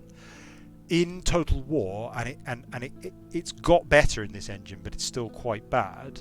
You have a much more limited amount of money. So right now I only have 7,000 money, and that's quite a lot because I'm playing on easy. I have an enormous income. I'm going to have to decide what to spend it on, and the options I have to spend it on are distributed all around my empire. So as it happens, I only really control one region because I'm intentionally not developing this region. But once I'm up to 3 or 4 or 5 regions, I've just now got to I've either got to go through them by clicking this, or I've got to just scroll around the map looking for things to try and assess what my options to spend money even are. Then I've got to sort of decide between them what the optimal one is, then double check. So right now I've only got 7,000 money, so I need to decide, am I going to try and spend that on more military units? Am I going to try and spend that on more economic options? If I do want to spend it on economic options, where would my money be best spent? I'm not the kind of person to sit down and actually check, like, well, I can spend 4,000 here. Actually, well, yeah, let's do the check. Right, so this fishmonger is only 225, whereas this salt mine is 375. So I guess the salt mine's better, maybe, unless there's some mechanic I'm missing. Unless fish as a resource are more useful. I don't know why one is more valuable than the other. Don't know if that's an attempt at simulation or if there's some other balance mechanic there. And actually, what I found is it's not as bad in this game, but certainly in the older Total Wars, it's incredibly paralytic. It's very difficult to end your turn, and then the moment you end your turn, you realise you forgot something. Like, oh, I forgot to move that army, or because it doesn't remind you of any of the things that need doing. It was really, really bad, like particularly bad in Empire Total War and Napoleon Total War, where the way that game worked, something like Latium here would be a single settlement, so there'd be a capital. So the way France worked, France was like one large settlement, and it had Paris, which was the thing you clicked on to actually manage it. But then it also had what were effectively little tiny settlements distributed throughout France. There'd be like 3 farms, and they would be just little. They would be modelled on the map, and you'd click on them, and then there'd be like 3 ports, because France is an unusually large area. It had like 1 in Naples and then 2 on the north coast. Do I mean Naples? What's the south coast? South coast of France, wherever that is. And if you wanted to upload the, sorry, upload. What am I talking about? If you wanted to improve the farm, you had to go find a specific farm, click on it, check how much it cost to upgrade, and then upgrade it. And if you wanted to change your mind because you suddenly found something, you wanted to do something else with that money instead, like, oh, actually, no, I really need to build military units, you could get a full refund on the thing as long as you click it that turn, like, unselect it, and it give you the money back. But you had to go find the specific farm. So just the game was like 15 minutes of scrolling around your empire, looking for options to spend your money on. It's absolutely baffling from a UX perspective. Why is this army so much faster than that army? I don't understand. Do we need to build anything else? I don't think we do. I think until we've got our auxiliary barracks up, we can't build Samnites, and if we can't build Samnites, we're not allowed any more units. So I think what we'll do instead is have another army. So I can raise an army. Right, so now I need to... so an army has to have a general, and I think what it's asking me for here is... Right, here I can see their political party. So again, with the clarification that I don't understand how this political system works, I can hire a plebeian for free. I can hire my... So I think I have an... yeah, so that's the guy... That's the guy that... oh, he's primus inter pares. So this must be something to do with the political system. He's currently primus inter pares. I don't know what that means or what that does. So I can hire him as a general for free. I could also hire a new Equite general, and that would cost me senators, so I would lose influence in the Senate by doing that. The only thing I do understand is this bit here, which is that as long as the parties are roughly balanced, I get bonuses, and then if they're not balanced, they turn into penalties. I understand that, but I don't understand, therefore, why I would want to increase my influence, but it seems like I probably do want to increase my influence, because surely having influence is good, and I don't understand what penalty you get for not having influence, if that makes sense. I don't understand. Anyway, so if I'm gonna... So I could hire a new guy. It's probably a good idea. This guy's... he sounds like he's got an important job, so probably we should leave him in that job rather than sending him out to the field, and we'll just hire a new guy instead. Here we go. So we're gonna raise a new army. I can choose what his bodyguard are, but there's only one option at the moment. And there he is. And then he can hire one of them, one of them, one of them, one of them, one of them, and one of them. Oh, I forgot Equites. Okay. And they are for the Latium region, so I'm going to rename them Legio 3. Latium. Does that use up all my money? Yeah, pretty much. Oh, I could build a temple. No, but I don't want that. I want a Shrine of Mars, don't I? So Shrine of Mars gives an experience bonus for any units recruited there, and since I intend to recruit all my legions here, that seems like a good idea. So I'll tell you what, I'll knock off the Velite for now. And... Ah, what? Alright, fine. Expensive, this Shrine of Mars. Okay. You're not researching any technologies. I probably should do that. There's some sort of hack here, I guess. Again, it must be some sort of engine restriction, but this text, I think what it does is allow you to upgrade, so units can upgrade into other units, and I think what that tech does is like make up for some problem with the engine that allows these new Camillan units they've added to upgrade into the appropriate type. when you advance in technology or something like that. So I think you just have to research. You have to spend one turn researching it to fix the engine. I don't think it actually really means anything.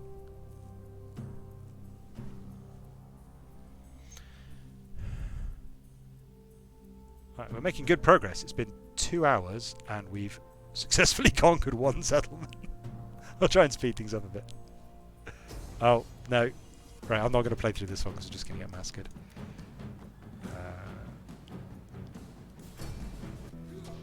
It plays a cute little animation of your army dying.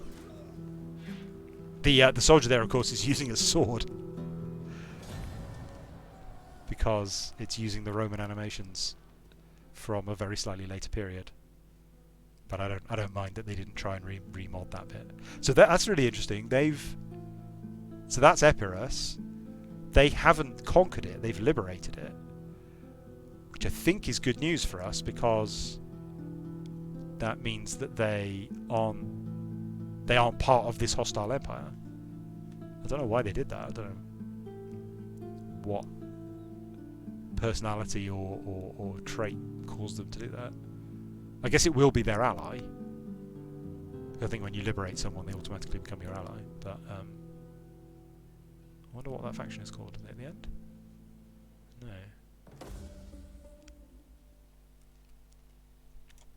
So we finished that weird hack technology. Oh, I didn't read the year in history for the last couple of years, did I? What's going on here? Ptolemy's navy mounts a counterattack against Antiochus. The Babylonians send reinforcements to Syria. Pyrrhus recalls his son from Tarentum. The inhabitants of Caire make peace with the Romans. The Romans establish colonies at Cosa and Paestum. Impressed by Rome's defeat of Pyrrhus, Ptolemy II sends a friendly embassy. Oh, well, we haven't defeated Pyrrhus, so we're behind the times at the moment. We're not keeping up with history. This is the Lucani. So the natives of this region have been restored by Epirus. Okay, so what do we can either go and attack Taras or we can go and attack Cossentia first. Why don't we try talking to them? See what they have to say for themselves. Well, they hate us. Oh, actually, god damn it. Okay, so we should be trading with all of these factions.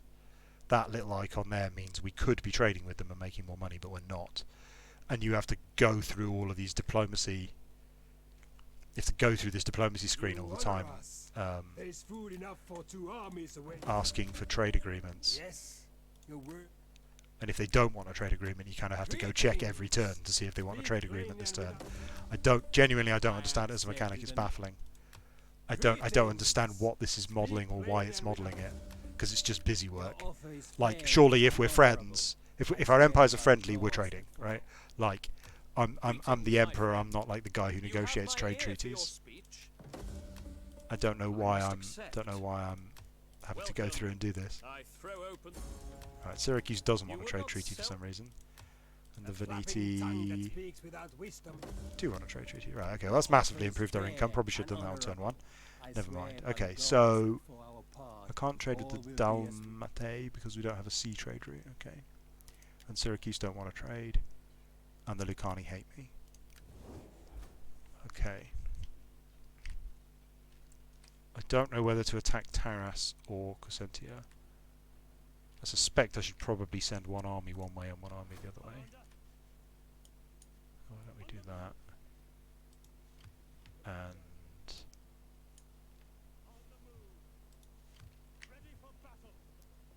they're going to get their last couple of units. What are we going to get? Rarii, javelins. There we go. That gives us a quote legion. And they've started building their. Alright, now we can start building our salt mine, right? Oh no, not salt mine. Salt merchant. A salt merchant is someone who trades salt on the GE. Nice. Okay, we're probably not going to lose Beneventum then. Where's the spy gone? Is she in there? Yeah, so the spy is accumulating XP while she's in this army, but I think we probably want her spying because she's actually quite useful. So she hasn't. Yeah, she can just come out and have a look around. Let's go have a look. This doesn't seem to be defended right now. It's interesting. What's the garrison's quite large. Don't think we can take that garrison with just these guys. And I think it has walls, so the fact that it has walls here probably means it has walls. I don't know how to see that. I don't think that icon means walls. I think it just means defences. But I think the fact that it visually has walls on the world map means that it will have walls when we attack it. So I don't think it's a good idea to just charge in. No, I don't.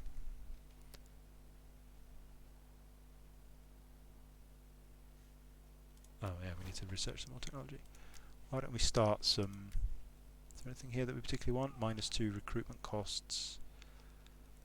Stuff. Let's go. So there's an economic tech tree as a military tech tree.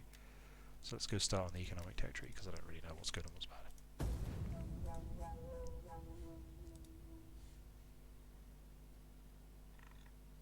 Oh wow, my wife just sent me some pictures of what it was like at Tesco. It's just empty. All the shelves are empty.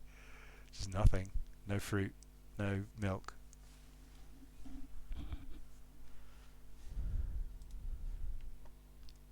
It's very difficult to tell if it's sort of like temporary interruptions or you know, a permanent problem. If there's just no milk forever, that could be an issue. If there's just, you know, a low availability of milk temporarily, I think we can live with that. Has the music stopped?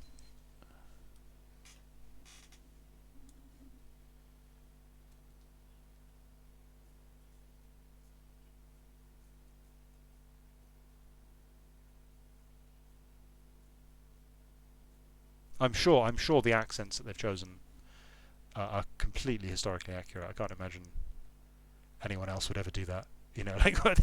I'm sure they did a lot of research into what ancient Venetian sounded like.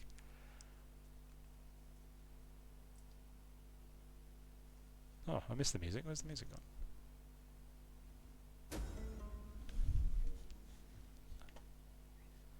gone? They want me to do so. They want me to research the siege technology, and they're giving me 6 turns to do that. And they'll give me a bonus. I don't think I want to do that. I don't think I care what the Senate have to say. What happened in 272? Pyrrhus died. Oh. Involved in... well, we're behind still, I think. Egypt's solidified the Mediterranean. Egypt in this period, of course, is Alexandrian Egypt, which is really interesting. Like, I grew up, like, you know, learning about Egypt and Cleopatra and so on. And it was only much later I learned that, you know, Cleopatra is Greek, which is... And then, wait, what? Cleopatra's Greek? And then learning all about Alexander and so although Egypt is still quite culturally sort of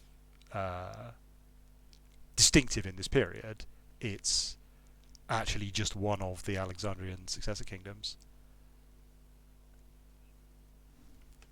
Pyrrhus's departure from southern Italy 3 years earlier leads to the Samnites finally being conquered by the Romans.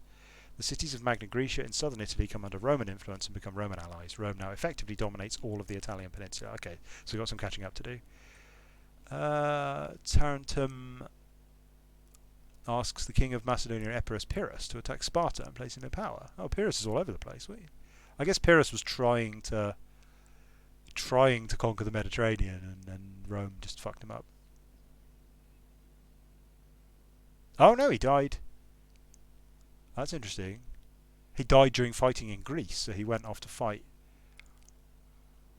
in Sparta, and then died there.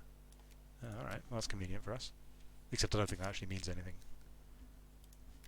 I don't think it does. So in Civilization they make a huge deal of the historical leaders of the nations and what that means and so on and so forth. I think in this, if I go talk to Epirus, I don't think that's Pyrrhus. I think that's just some dude. And he's got a fancy hat. Look at his hat. He's just like, I'm just gonna combine all the fanciest kinds of hat and just have all of it on my hat. I don't think he wants to talk to me. So we are going to go... Right, where did that army go? So we don't have visibility down here. Could go check. Their army is just sort of hanging around outside. Don't know why. Oh, they may be healing. Okay, so we don't have to worry too much about them because they are damaged. Oh, they do have elephants though. That's bad. That's very bad. I do not like elephants when I'm Romans because I don't have Legolas or any archers. So what do they have that they don't have? Oh, a unit of Italian levies. Okay. Right, so we need to go and attack Taras, but probably this army will come and stab us in the back when that happens. They might come and conquer Beneventum, but if we can take Taras, I think that's not so much of an issue. So let's go start a siege.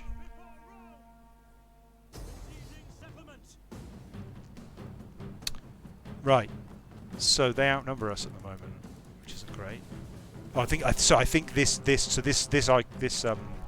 bar here shows the balance of forces, and I think it's taking into account the fact that we'd be attacking into a wall without the appropriate siege equipment.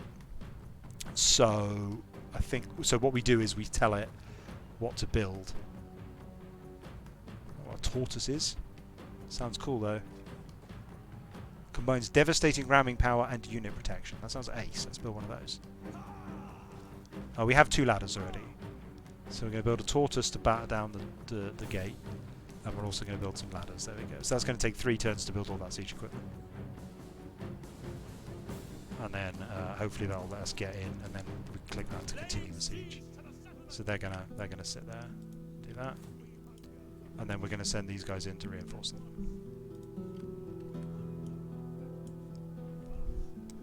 So this is very unhistorical now, because I am I now have 3 legions, which is just not how things are done. Well, okay, I mean in the sense that the way I'm modelling a legion is that it has the Roman units and the Samnite units in the same group. So actually they did historically, they talk about always having 2 legions, but they actually most of the time had 4. Because the 2 Roman legions were supported by 2 allied legions, and so I'm trying to sort of capture that in the composition of the force. Right, I still think we're likely to lose Beneventum, so I'm not going to try and upgrade that at this stage, although that would be a very efficient, because that would only cost 2,000, that would be a very efficient use of money. I could raise another army. Might be a good idea. No, I can't raise another army by my self-imposed rule. I'm not allowed to because I don't control Italia. Theo, I am RPing. I am RPing in Rome Total War. You'll be delighted. And I'm refusing to do things because they don't make RP sense. Okay, we're gonna have a fishmonger then. I think you might as well spend all your. No, I'm Caesar. Caesar won't be born for another 250 years. I guess I'm whoever's the leader of my faction. I don't know who the leader of my faction is. These are the other factions. Where's my faction? This is my I think this is probably who I am. Decimus Sextilius Rufus, who is primus inter pares, and I don't know what that means. Oh, he can have a what? There we go. Giving him a dude. How do I do something? Cost 300. Oh, okay, I can do stuff. What does this mean? Never looked at this interface before. Oh yeah, blood and gore, yeah. I think I might have it, I can't remember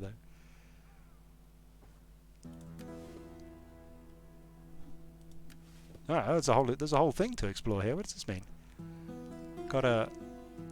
Requires 2 more. I can do a personal favour to a member of another party. What does that? What does that do? I don't know what any of this does or why I would want to do it. Provoke. Ah. Organise games. Yeah, let's do that. Let's organise some games. Wait, which one's which? Latium. Yeah, there we go. The games are a great success. Oh, great. Glad we did that.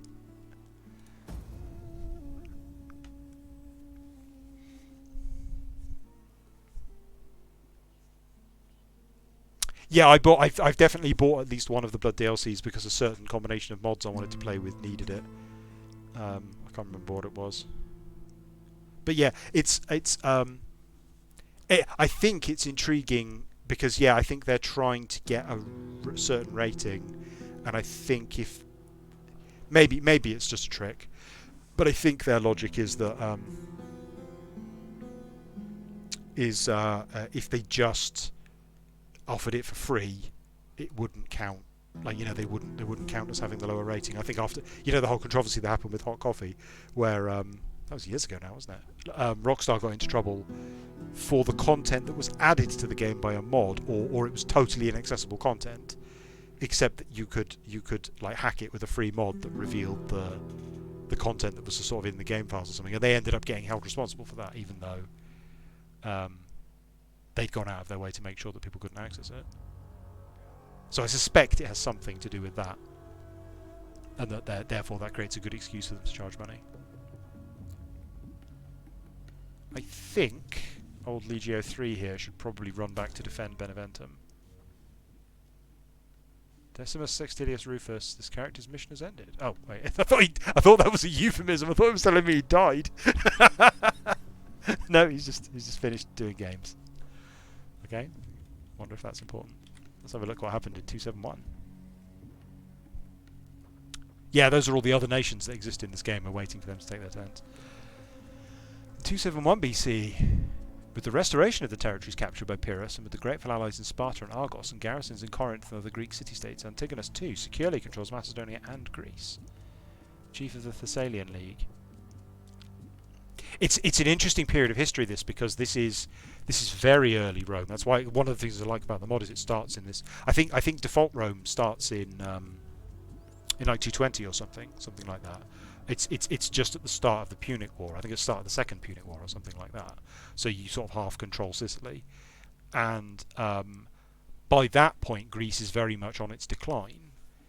But at this point, this is like Rome is a regional Italian power that's struggling against the other regional Italian powers, and Greece is still very much the top dog, like, in internationally and culturally, and Greek politics still really matters, and some of the really important elements of the Hellenic era happen while Rome is still pissing about, and I find that really intriguing. Because normally you'd expect the center point of a Roman story to be about Rome. I'm not reading any of these. What's going on here? People of this province are happy. Thanks for telling me. The rule of law allows trade to flourish even at sea. Good to know. Anything we can upgrade here? Nope. Alright, so we're going to send old Navius Seneca here back to Beneventum, I think. I'll just plonk him in it. Oh, no, hang on. Yeah. Okay, so the mod has a rule which I've turned off, which is that, so the default in strategy games is either automatically or because of some tech or policy you've unlocked, the presence of armies in settlements increases public order or happiness or whatever the mechanic is called in that game, because a military occupation is a good way to keep control of the population, right? And what they've implemented, that wasn't really true in historical Rome from a certain perspective. They weren't allowed to have armies within Rome. There was, I'm not sure when that initially developed, but their law was that armies weren't allowed to be inside the city. And I think they've tried to capture that with a rule that the armies reduce public order rather than increasing it, which is completely opposite of default Total War and all other strategy games of the sort. And I think it's sort of trying to create the idea that garrisons create resentment.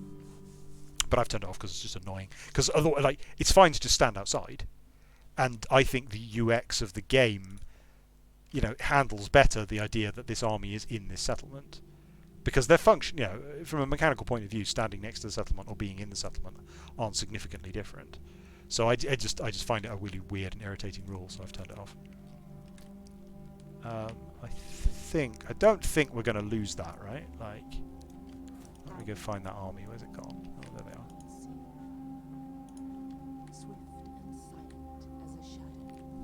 We could go and do a spy thing. What can we do here? Sabotage them. Oh, we could sabotage their supplies. It's likely to result in our agent getting wounded, but it's fine. Let's go do it. See what happens. She's failed. Maybe she got some XP there. Yeah, she got some XP. Hey. These guys are just going to wait. So I think because we're now confident we can hold Beneventum, I'm going to start upgrading it. I've got to level her up. So being a spy, I think it's the cunning skill that she wants to increase, but I'm not 100% sure. But let's just assume that that's true because it makes sense. Right. Oh, she can't. She's not high enough level to get those. So I'll grab that too. Okay. Yeah,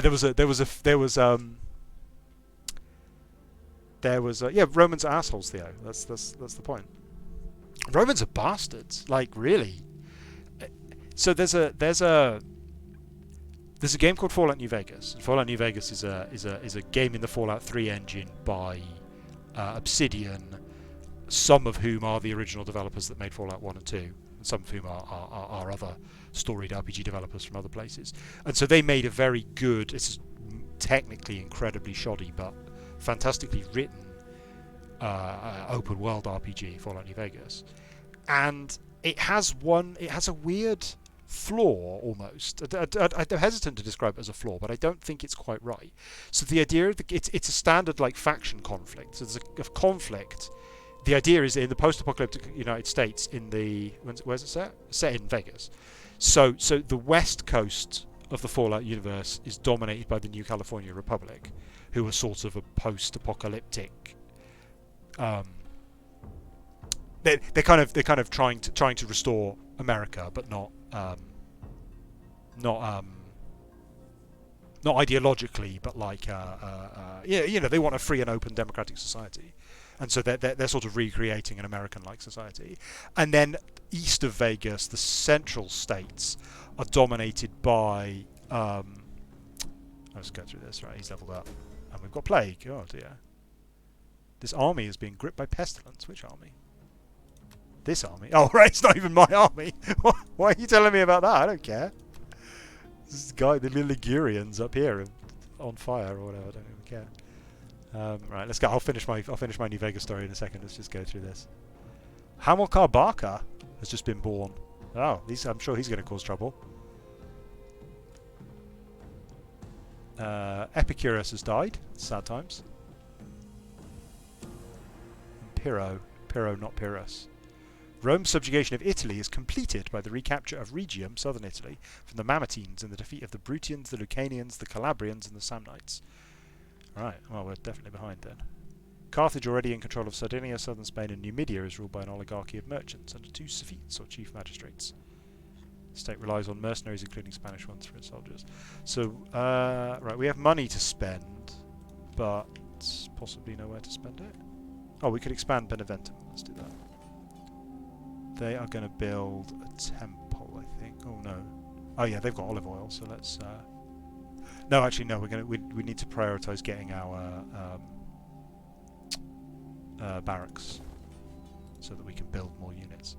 Oh, they've got right. Their auxiliary camp is finished. So in theory, he could skip out and grab some Samnites.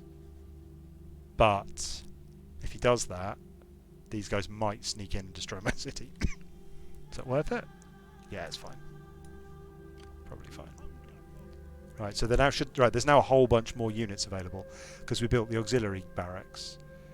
So we can build. Right, this is where it gets complicated because its map of what units are available where is intentionally broad. But my whole policy is that because this is the Latium Legion, they can only recruit Latium units. So, for example, Ligurians, we just established are from down in the south.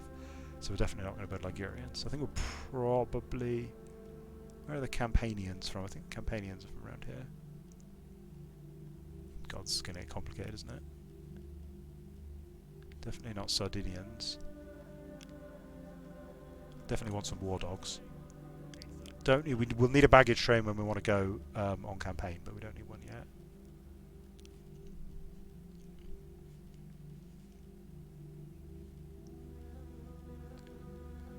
Let's have some mammoth. Let's just grab a variety of different guys. Let's have some Italians, some Tarishi, and some Campanians. Is that the right number of people? think so. Where are Tarentines from?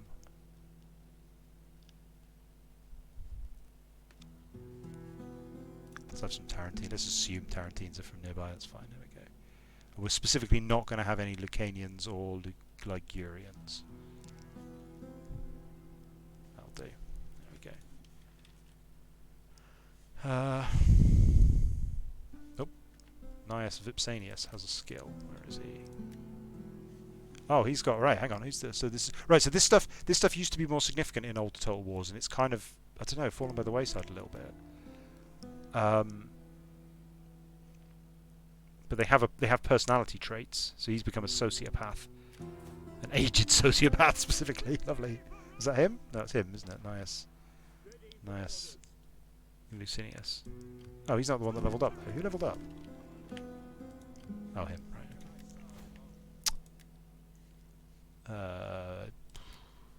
Don't know what any of these do. Empire maintenance sounds important. Let's get that. There we go.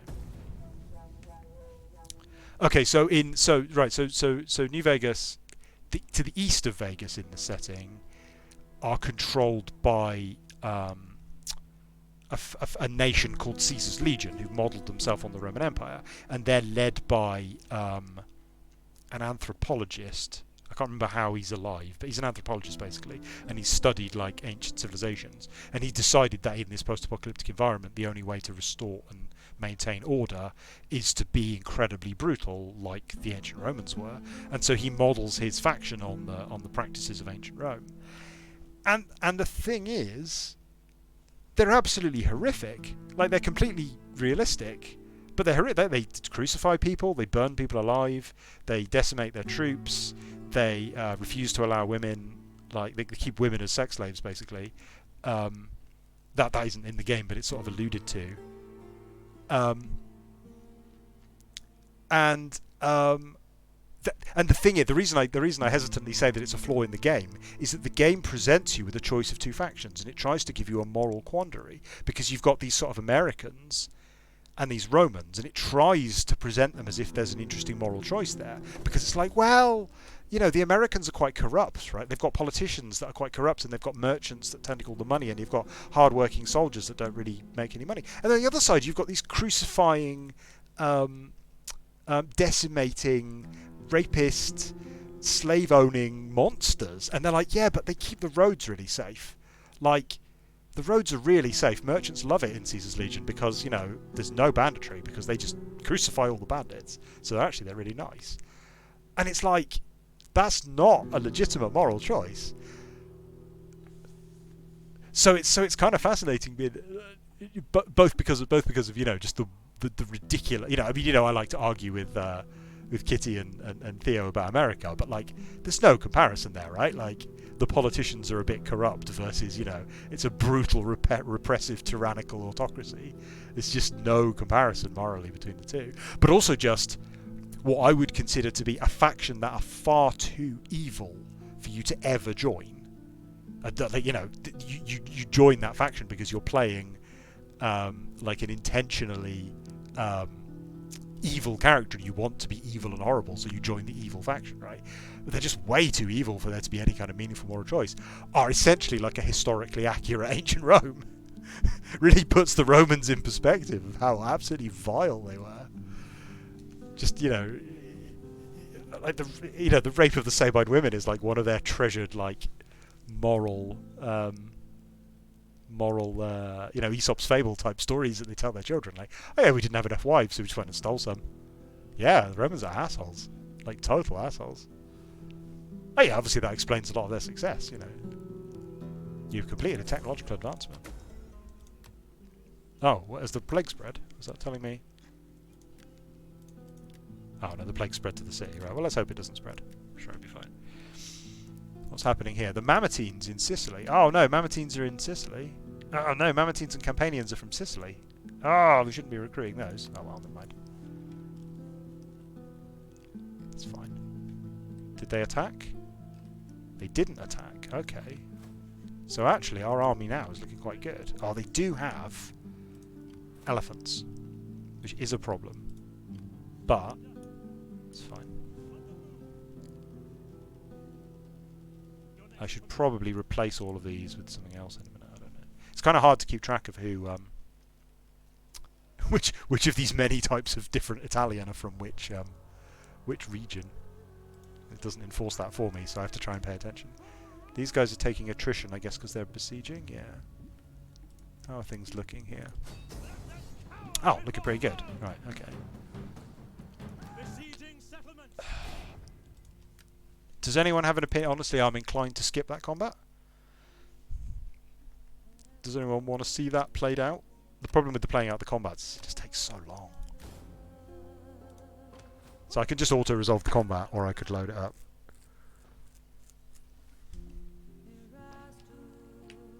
Yeah, it's just going to take forever to play out. I mean, a siege battle works out the same as any other battle. It's just there are guys standing along the walls, and then you have to put the ladders up, and then you go on. It is kind of cool. Maybe we'll do another one another time.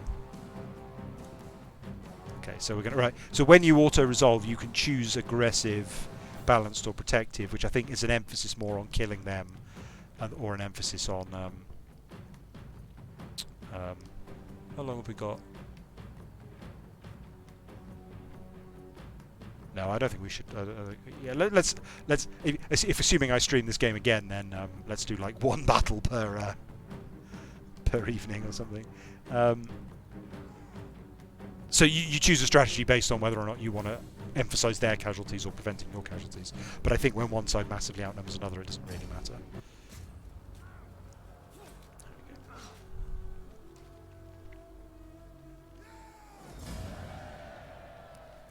Right, so again we're going to choose to either occupy or loot it, and this time I think I'm going to loot it.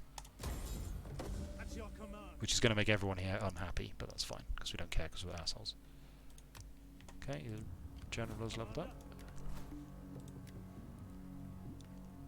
Oh, now is this our guy? I can't tell. No, I'm going to take the same thing. I'm going to take the diplomacy bonus, because I think that's quite useful. Combats are all easy anyway, right? Oh! Ah! He can't quite get to him, can he?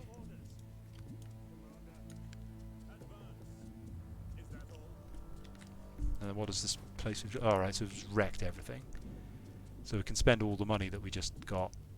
Does it repair over time? Repair slowly at no extra cost. Do we care about that?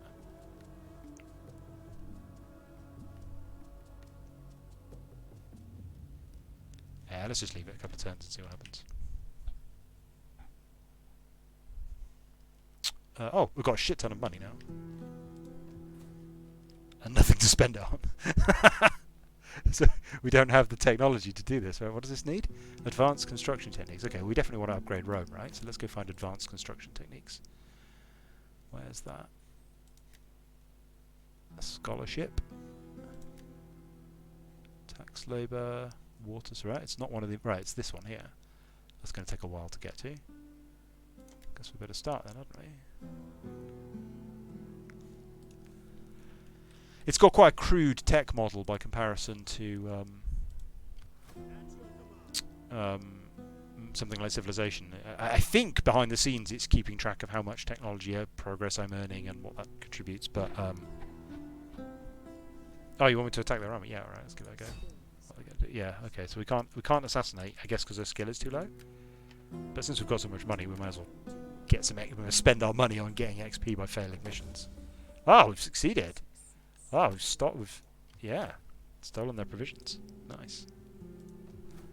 It's the way of the White Knights. I think because we've got so much money, we might as well repair all these things, right? Is that a harbour? A harbour. So these are actually Greek buildings, but I assume it will replace them with Roman ones when we rebuild them.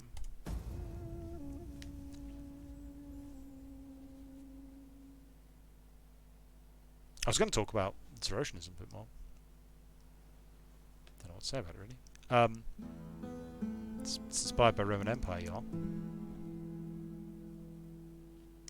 I think the thing I was trying to capture with thinking about how to culturally distinguish the the different factions from each other was like there's interesting opinions on, like, you know, should your fantasy faction be based on a real historical faction? And my feeling is, when you don't do that. Oh, Epirus wants a peace treaty. Yeah, I think we do want that. Oh, they demanded money from us, but that's fine. I can see the argument for wanting to be creative, and that's fair enough. It makes sense. But if you don't choose a specific historical faction to base your sort of fantasy nation on, they'll probably either come out sort of generically sci-fi, or generically medieval, or just really, really wacky. I don't know how to describe that. Like, you know, you'll end up just ascribing to them all these weird traits, like, oh, they build all their buildings out of tubes, or, you know, you'll try and invent all this sort of cultural concept. I'm sure there are people who are capable of sort of fabricating entirely artificial cultures that seem natural and believable, but don't actually take any inspiration from history. But very rare, I'd expect. Oh, they want to make peace with me? No chance. Here's my counter offer. You give me your city. No, can't do that. Okay. So my feeling is that particularly in the context of RuneScape, you know, we're not trying to create adventurous. Right, yeah, Theo, that's exactly what I'm getting to. Yeah, yeah, I totally agree. Particularly in the context of RuneScape, we're not trying to be able to like create brave, you know, unprecedented fiction. We're trying to create relatively straight genre fiction, and that's intentional, you know, because it's a fantasy RPG people play because they want to play a fantasy RPG. Yeah, exactly right. Yeah. Yeah, Bastards didn't seem to be an option there. So yeah, I am in favour of looking to real life cultures for inspiration, because I think the alternative is worse. Not because I think it's brilliant, but because the alternative is worse. But then, yeah, I think one way you can resolve that is to sort of combine aesthetics. So my model for Zaros is a kind of it's Imperial Rome combined with a sort of fantasy interpretation of Imperial Byzantium. So those are actually two quite different periods. But Byzantium has much more of a sort of Middle Eastern minaret sort of influenced culture. I don't know about culturally. I expect so. I expect. Okay, there's a really interesting problem there about modelling fantasy. You guys did this all the time with the religious wars between different factions. Saradominists arguing with Zamorakians, right? Is like fantasy settings are staggeringly whitewashed. I mean, there's been a bit of pushback on it recently with The Witcher and with Game of Thrones, but even The Witcher and Game of Thrones, which are full of complete bastards, are still quite whitewashed by comparison to real history. So we have these sort of weird, like, people apply. I'm not a moral relativist, so I think if we judge you to be an asshole now, like it wasn't okay for George Washington to own slaves just because lots of people owned slaves at the time. It was wrong, and he knew it was wrong. He just did it anyway. People do things even though they know they're wrong, and that's fine. It's not fine, but you know what I mean. It's a thing that people do. But sorry, I lost my train of thought. What people do is apply modern morals to particularly fictional history, and then say, I can't possibly follow, you know, I remember there being a huge discussion on the RuneScape forums when I first started bringing this up about whether or not the Zoroastrian Empire had slaves. And I'm like, of course the Zoroastrian Empire had slaves. Like they're modeled on the Roman Empire. It makes perfect sense, sort of thematically, for them to have had slaves. That's not really the bad thing, because people's model of slavery is effectively like colonial American slavery, which is actually quite different to Roman slavery in some ways. Obviously the Zoroastrian Empire must have been the villains because they had slavery, and then I'm like, well, the Saradominists probably had slaves too, and they're like, what? Saradominists had slaves? What? And then there's this weird sort of, because people want to idolise Saradomin because of whatever sort of traits they've imagined that he has, anything which flies in the face of a modern Western moral philosophy seems abhorrent You know, like for me, there's an interesting problem of like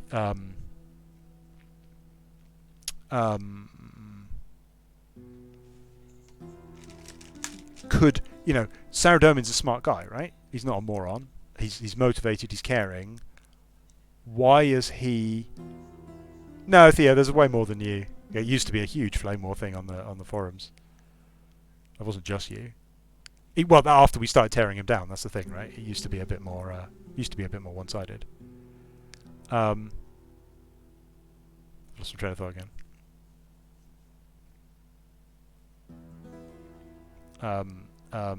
Yeah, why doesn't Saradomin like educate the populace? Why is the world still medieval? Saradomin has had direct or indirect rulership over huge parts of Gillinor for an enormous period of time. Why is it still stuck in the medieval period?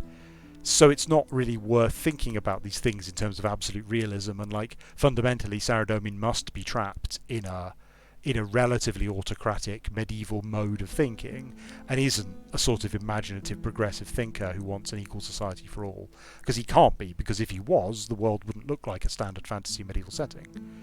And I don't hold that against him morally, because no one in the setting can do that. Armadale can't do that. Seren can't do that.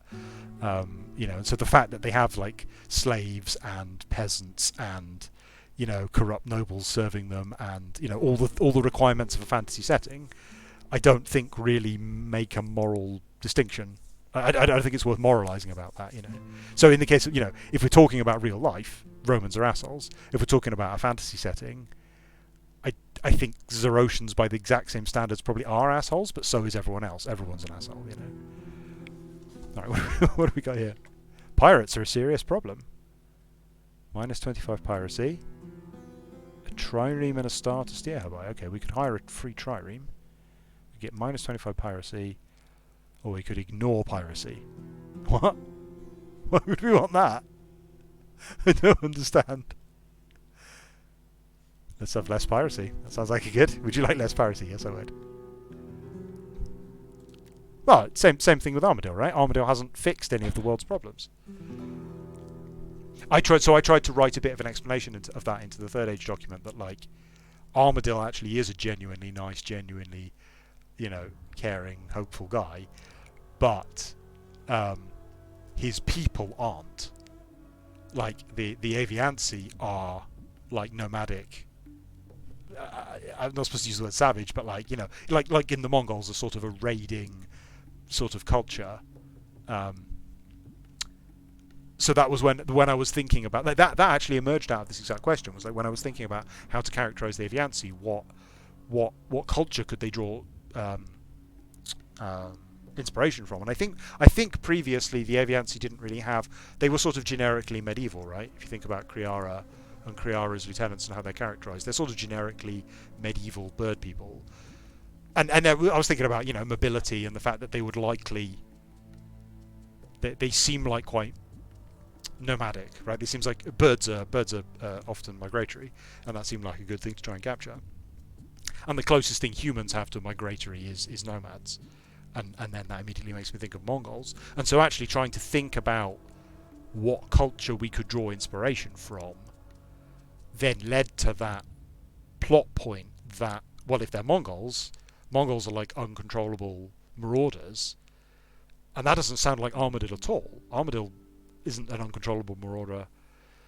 So that's a really interesting tension. What if that's why there was so much problem in the Third Age for Armadale? He wasn't like a united force for justice and goodness served by a legion of superheroes. He was, you know, desperately trying to steer his marauding, raiding, stealing, pillaging people that he cared about and wanted the best for, but they kept attacking and raiding Saradominist farmland for food because that was just what their culture said, and they don't actually care about his teachings. They thought he was a strong, powerful war leader, so they followed him for that reason, but they weren't interested in his teachings about justice and fairness and stuff. So he ended, and that's why he ended up, even though he cares tremendously about his people, he ended up, you know, preaching to humans, because humans were actually interested in listening to and following that message, and were sort of a fertile ground for being better people, whereas the Avianci were just, yeah, space assholes.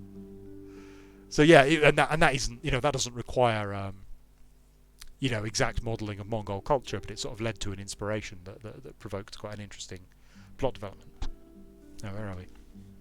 The Roman denarius coin is minted for the first time in 268. The Romans found a colony at Malventum, which for superstitious reasons they call Beneventum, since male means bad and bene means good.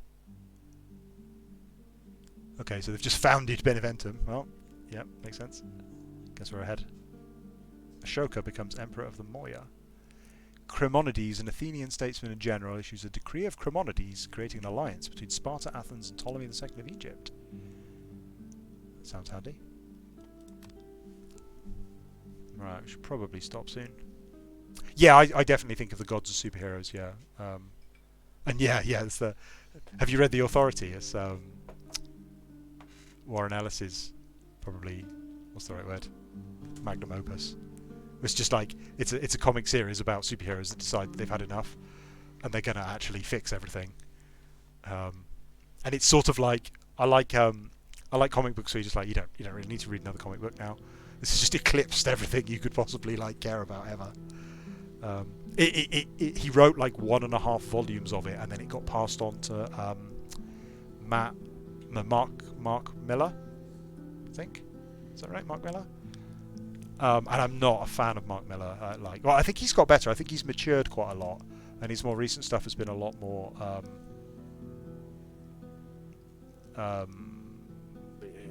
A bit more thoughtful. But his early stuff is really like edgy and controversial on purpose, and I don't care for it at all. And he took over writing The Authority, and it got really, really super edgy and grim. And I don't think he quite understood the voice that Ellis was going for, because Ellis is kind of edginess. I'm not a huge fan of his, but he writes interesting stuff. And Miller, I feel like, certainly with the early stuff of his that I've read a bunch of, is the ratio of edgy to tasteless. Like, it doesn't really have anything to say. It's just tacky and tasteless on purpose, which isn't really my kind of thing.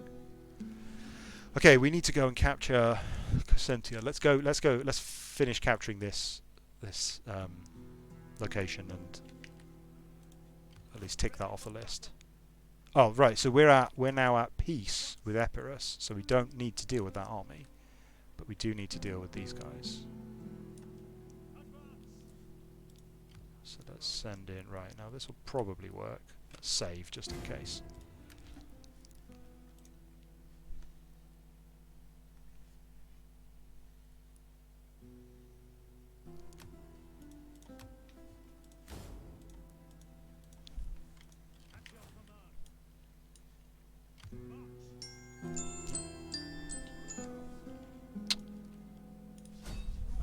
So they're going to get reinforced by the city. Oh, wow, that is a lot of guys. That's what we saved. I don't know why it's... Because they don't outnumber us. I guess our troops are really bad. Which is probably why it's... But their troops aren't brilliant. Italian spearmen, town guard, a few mercenaries...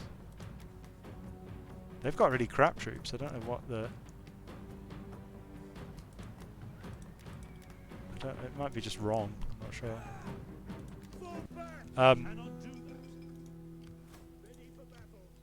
My inclination is to fight that battle, but therefore leave it to another day.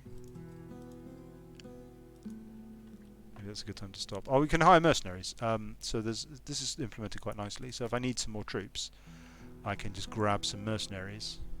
I've got a shit ton of money, so maybe I should just do that. Why don't I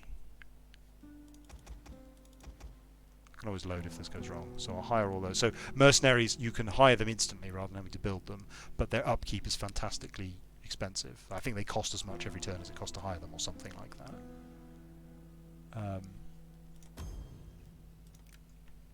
So it allows you to quickly reinforce your army. Do I have the movement points now to go in and attack? Yes, I do. Right, there we go. That's massively fixed. Massively fixed the army. Oh, bugger. I didn't mean to click that button. Right, now we wait for it to load.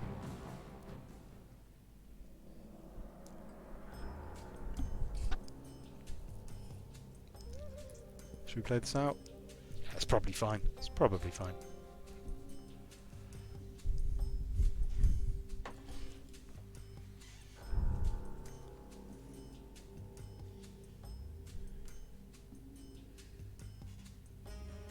it's a little clunky that you have to, you know, you save, you experiment. I mean, you can play it sort of Iron Man style, right, by refusing to take anything back. But the interface is sufficiently awkward. Like I literally just clicked on load battle when I didn't mean to, and obviously that's my mistake. But there's two tiny buttons next to each other with no confirmation, one of which takes 10 minutes to load, and it's a little awkward that I can't sort of compare my army with their army and check what it thinks. Because I mean, you know, there's all these millions of different icons. I've got no idea how strong they are. That guy looks pretty tough. He's got a muscled chest plate or something like it, and a fancy looking shield. Guess that makes him a tough guy. They are in camp. My reinforcements, it shows me on the map my reinforcements are coming from this direction. I suspect we can just surround them and massacre them. Right, we are going to send our mercenaries in first. Haha! Oh yeah, you didn't see this bit yet, Theo, did you? These are all my guys. There was a cute feature they've dropped, I think. In earlier Total Wars, the commander would give a little speech. Oh, maybe he does do it in this once I click start battle, I'm not sure. The commander would play a little animation, the commander would give a little speech, and it was sort of semi-procedurally generated based on who I was fighting.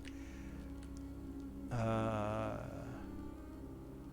here's all our crappy regional troops. Let's send them in second. There we go. This is a kind of Roman-ish sort of strategy. We've got the good troops at the back where they won't get murdered.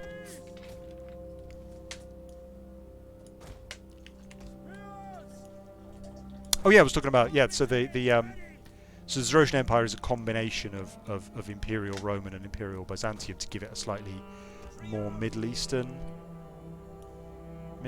sort of vibe, to get some cool minarets and stuff in like that, to give it a slightly more exotic feel, I think. Suits Zaros rather than like a... Because Roman, I mean, it's all to do with how we interpret the tropes in our culture, right? But Romans are quite... what's the right word? Those are Tarantines. That's crazy. They're like horse archers. What's even going on? The way we think of Romans in our culture is that they're sort of like... Can't group those for some reason. Don't understand why. The Romans are sort of the straight, sensible one, and you know, the Middle East is more exotic by comparison, right? There's not any truth to that. That's just the way those tropes are used in our culture. And so introducing a non-Roman element to the Zoroastrians, I think, gives them a little bit more, you know, more of an exotic fantasy air. Ah, here's all our mercenary cavalry coming in. Yeah. Let's get you guys in. And a whole bunch more guys.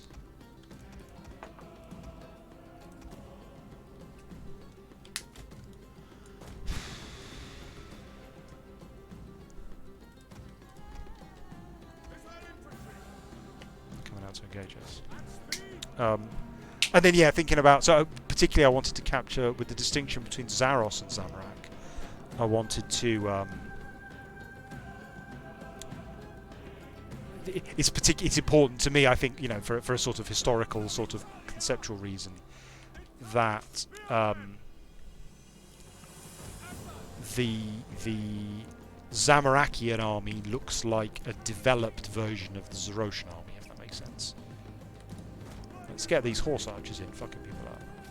So horse archers are really, really good at skirmishing because they can ride away faster than infantry can catch them. You can pause. I'm sort of not on purpose,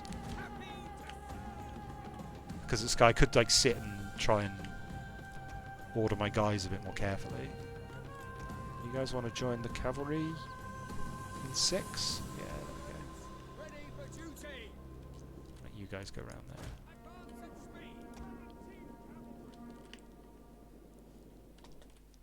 I might just lose this battle due to incompetence.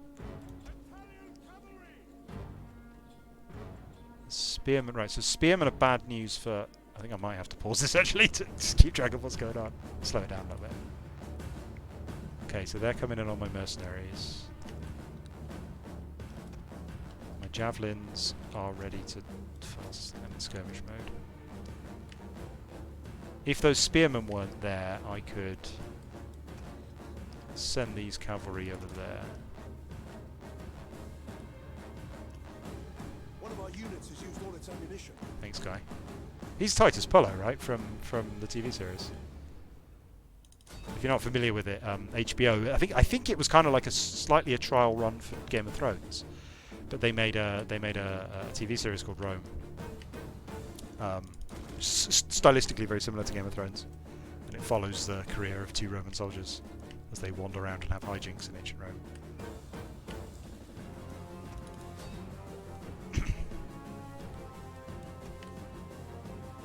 I think we can probably break those town guard, even though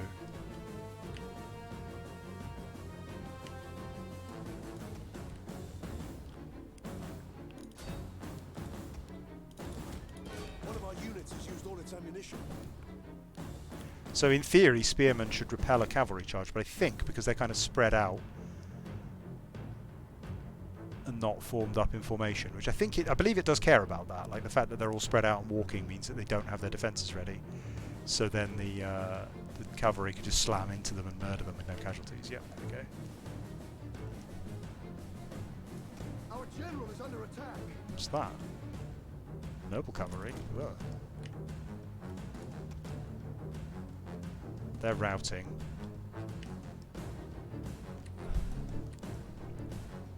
What are those? Noble infantry, heavy spare infantry. That's not good.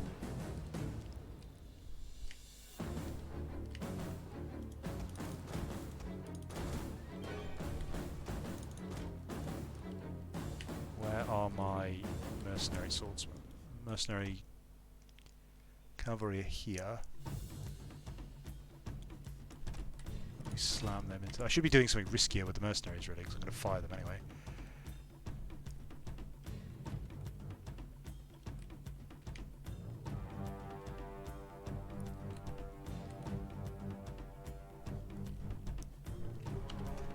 Ah, what's going on here? Right, what I don't want to do is crush all this cavalry into that heavy unit of heavy spearmen. That sounds like a terrible idea.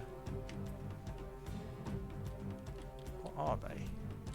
Italian noble infantry. Oh, they're just hoplites. Yeah, Italian hoplites. Cute.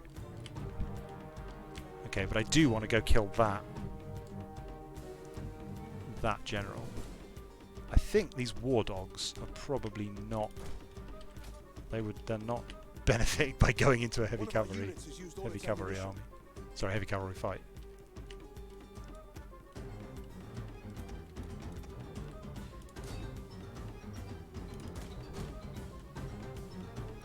They've pulled some spearmen back to fight against my mercenary cavalry, so they should get out of there.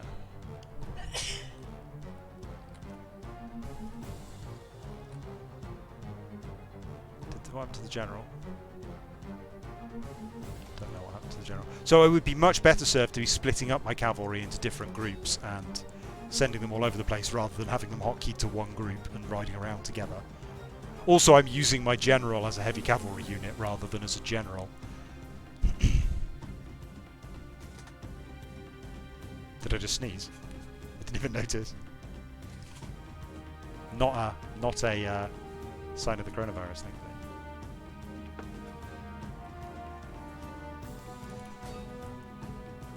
Oh, it was my wife, yeah. Vaguely aware of what's happening in the world around me. One of our units has used all its ammunition. My general, yeah, I think that's right, actually. My Romans haven't even got involved yet. Oh, they can go fight. There we go.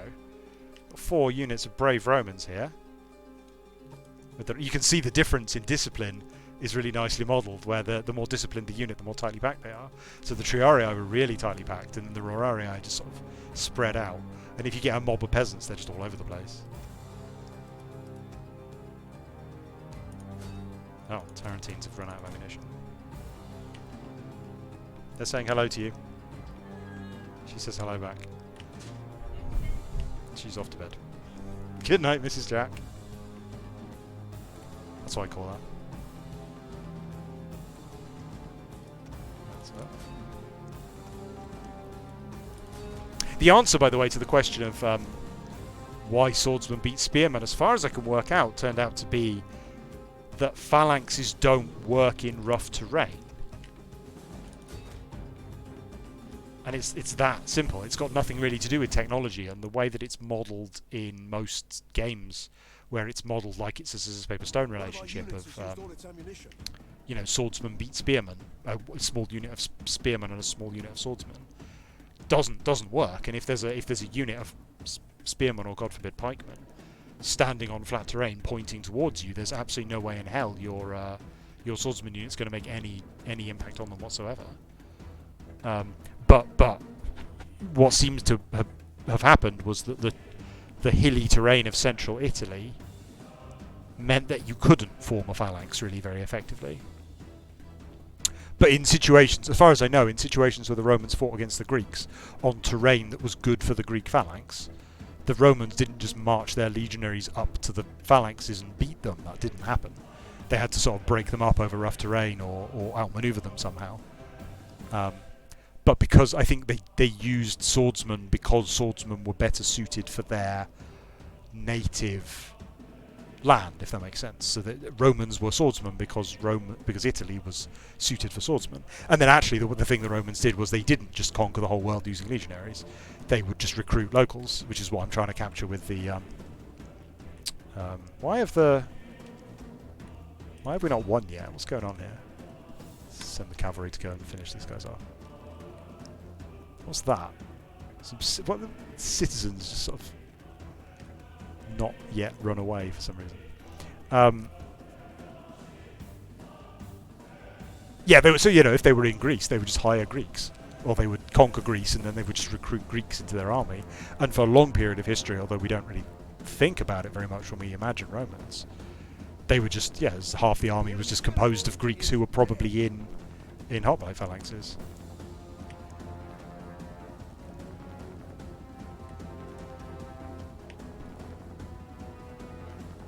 Is that it? Everyone?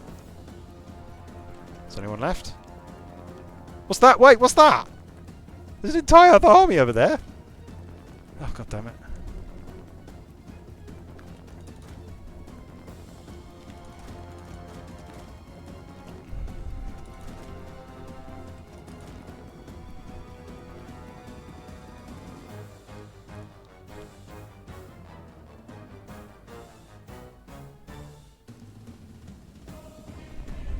Well, I mean, yeah, theoretically you could break through the first line, but a properly built phalanx has like 5 supporting lines of guys also with spears, so they would just stab you as well. You know, like you might lock your shields against the enemy shield formation, but then you're effectively stabbing with 1 rank of short swords into their spear line, and they're stabbing you with like 4 ranks of spearmen.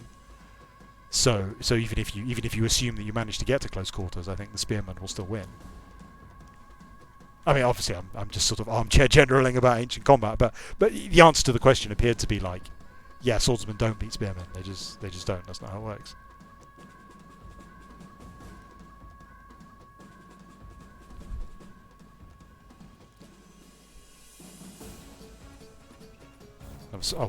What should speed it back up again? What am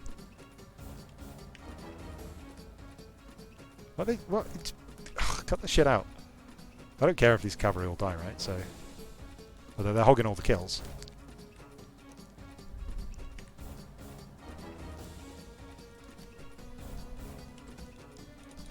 I assume that's historically. It makes me wonder, like, how did the mercenaries not just get horribly abused strategically? Like, presumably they got all the worst. What's that?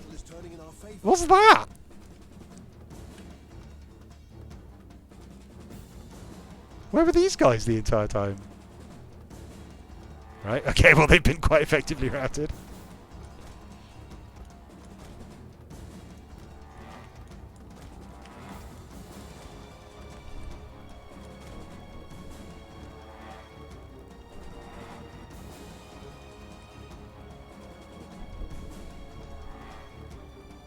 That's a slightly more intimidating looking wall of spearmen though, so I don't really want to engage that head on. Yeah, but like, why did their reinforcements take so long to arrive at the battle? Is it? Oh, I guess they've been marching across the entire battlefield this entire time. I don't remember that ever happening, where reinforcements turn up after like 5-10 minutes of battle. Why are those guys so much closer? Are they faster? Etruscan spearmen, italic. Hiring old Etruscans. Thought we wiped those assholes out. Why are they? What? They do some really weird things. Let's just go for it. Oh.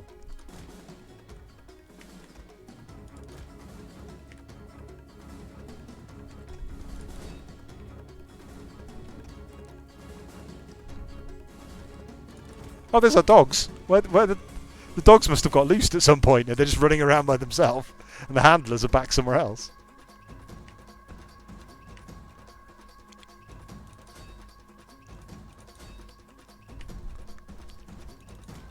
It's playing on fast forward now.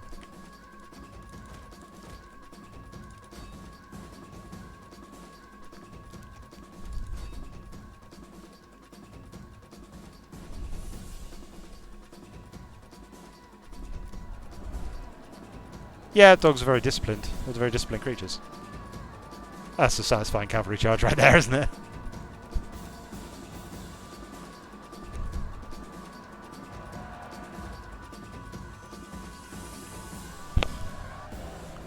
Oh, I got an achievement for that. Oh, you can't. That's interesting. It's not streaming the Steam overlay.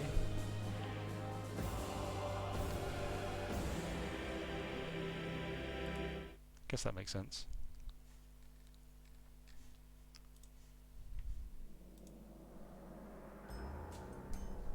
Oh, now I can't tab back in. I tabbed out to try and get to the Steam overlay. Is it working again? No. It's frozen up because it's loading. Yeah, that was kind of a massacre, wasn't it? Look at that. I am playing on easy, so that kind of thing does happen.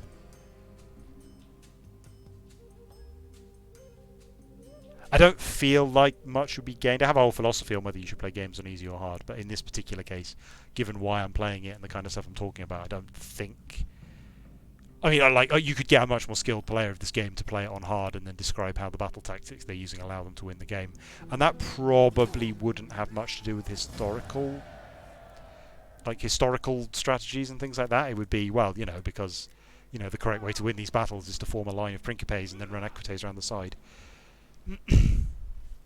Which isn't what Romans do. So I'd rather play on easy and do a historical Roman strategy, Okay, we've captured 360 of them. We can choose to enslave them or release them. Let's enslave them. That sounds like a really good plan. Because slaves are great. If you're Roman, you're an asshole. Oh, no, the Legio 2 have leveled up. So the general can level. Let's deal with that. What was it? Which was this guy? Navius Seneca. Was he our man? I can't remember. Let's assume that he is. Everyone can have a diplomacy bonus. Diplomacy bonuses are great. But your legion can also level up. So this isn't the general himself. This is the army. Can get, like, a tradition. So which one is this? This is Legio 2. So we're going to make them a Vanguard Legion. That makes them slightly faster. And they are going to get weapon damage inflicted by all units.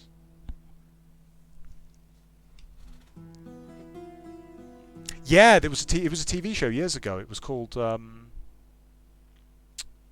was it called? Oh, I can't remember now. But yeah, it was on British TV. They made it was kind of formatted like a game show, and they played using the Total War engine. Yeah, Time Commanders, that's it. Yeah, and it was formatted like a game show, and it was really cute. Right, we can't actually get in to attack the city this turn, unfortunately, even though we killed most of the garrison there. Because... oh, hang on, is it? Oh, look at that. Okay, that's interesting. So this is now a culturally Greek city with Greek buildings in it. So we have to convert them to the Roman equivalent. That's confusing as hell, isn't it? Like, I love that they've modelled that, sort of, you know? But, like, why is a Greek harbour different? That's Greek harbours and Roman harbours aren't different. What? Okay, that's Taras. Do we want Taras to be a port? I think we probably need it to be a shipwright for now, don't we? Because we might want to make boats there. And we'll convert that into a temple. Yeah, it's called a consecrated ground. Like, if they worshipped fundamentally different gods to us... You're all referencing something I don't get.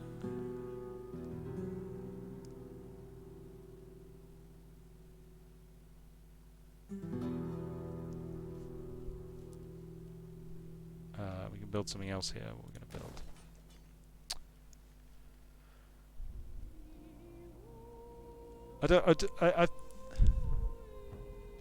I've never been there. How do I not know what that is? Let me Google it. There's whole bits of RuneScape I just don't know. Like, it's weird how long you can play something and work on something without actually, like...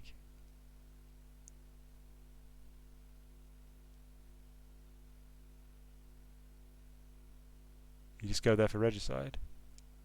Got no memory of it at all. It's weird.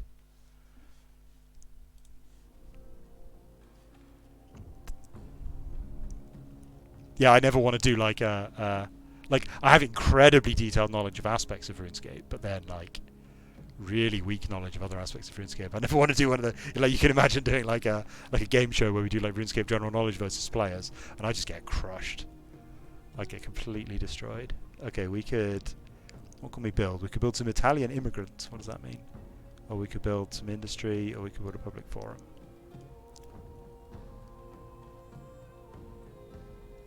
Why would we want to build Italian immigrants? I don't know why we would want to do that.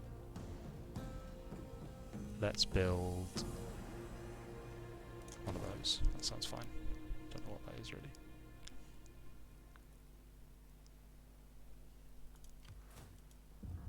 Even then, though, like I'm quite weak on elf lore and gnome lore, for example.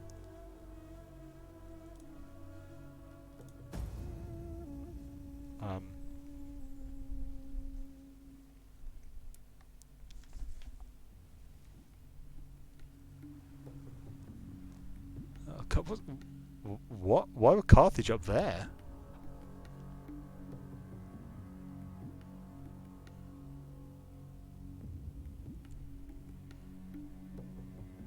I ordered Pandemic Legacy Season 1.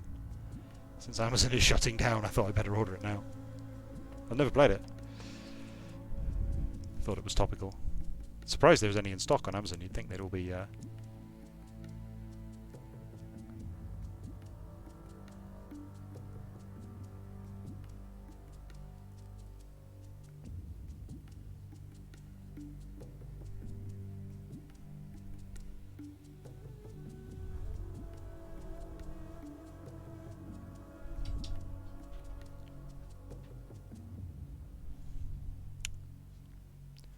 Right, let's I think that's probably a good place to stop now that we've conquered Italy, or, well, everything except Cisalpine Gaul. Oh no, we haven't yet. We're going to go get that one, aren't we?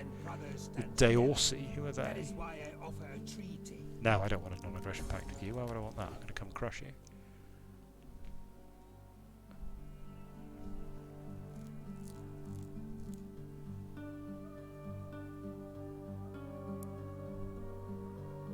The Senate sees no profit in continuing hostility. Let us move towards peace. Nope. Oh, they want to be clients now. They want to be a client state. Nope.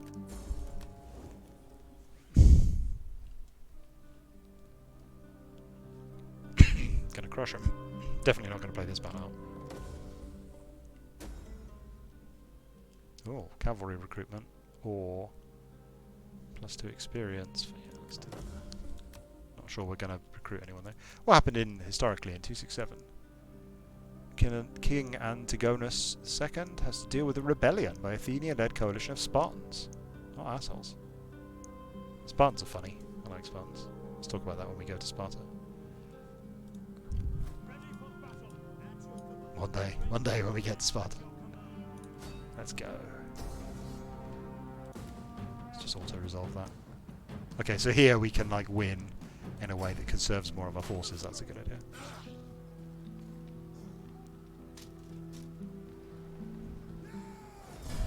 And we're gonna loot them. Let's just do that. Ready It's for fun. battle. We've destroyed the Lucani faction. Let's repair. Oh, now hang on. So are these? That's a civil settlement and an Italian township. I don't think we want that anyway.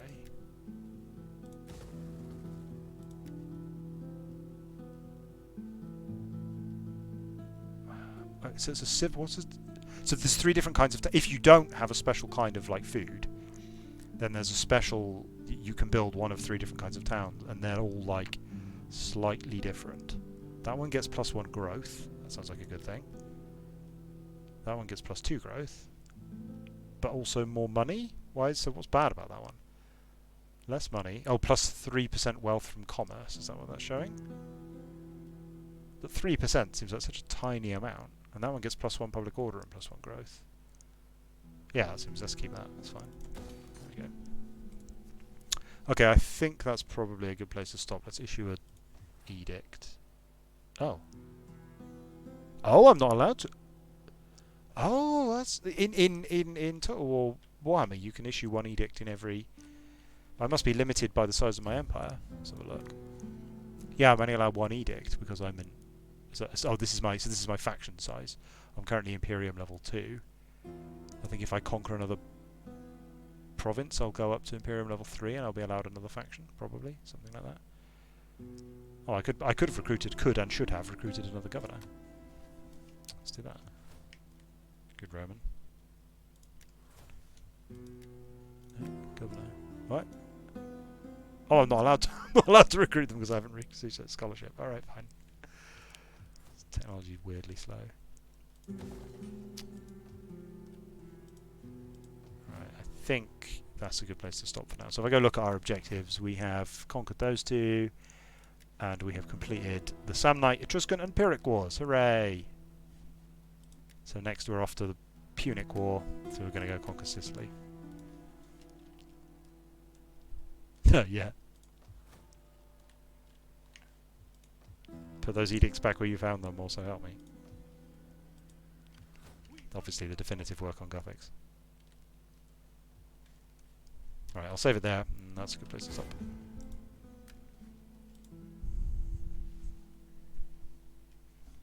Alright, good night everyone, thank you for watching. See you again another time.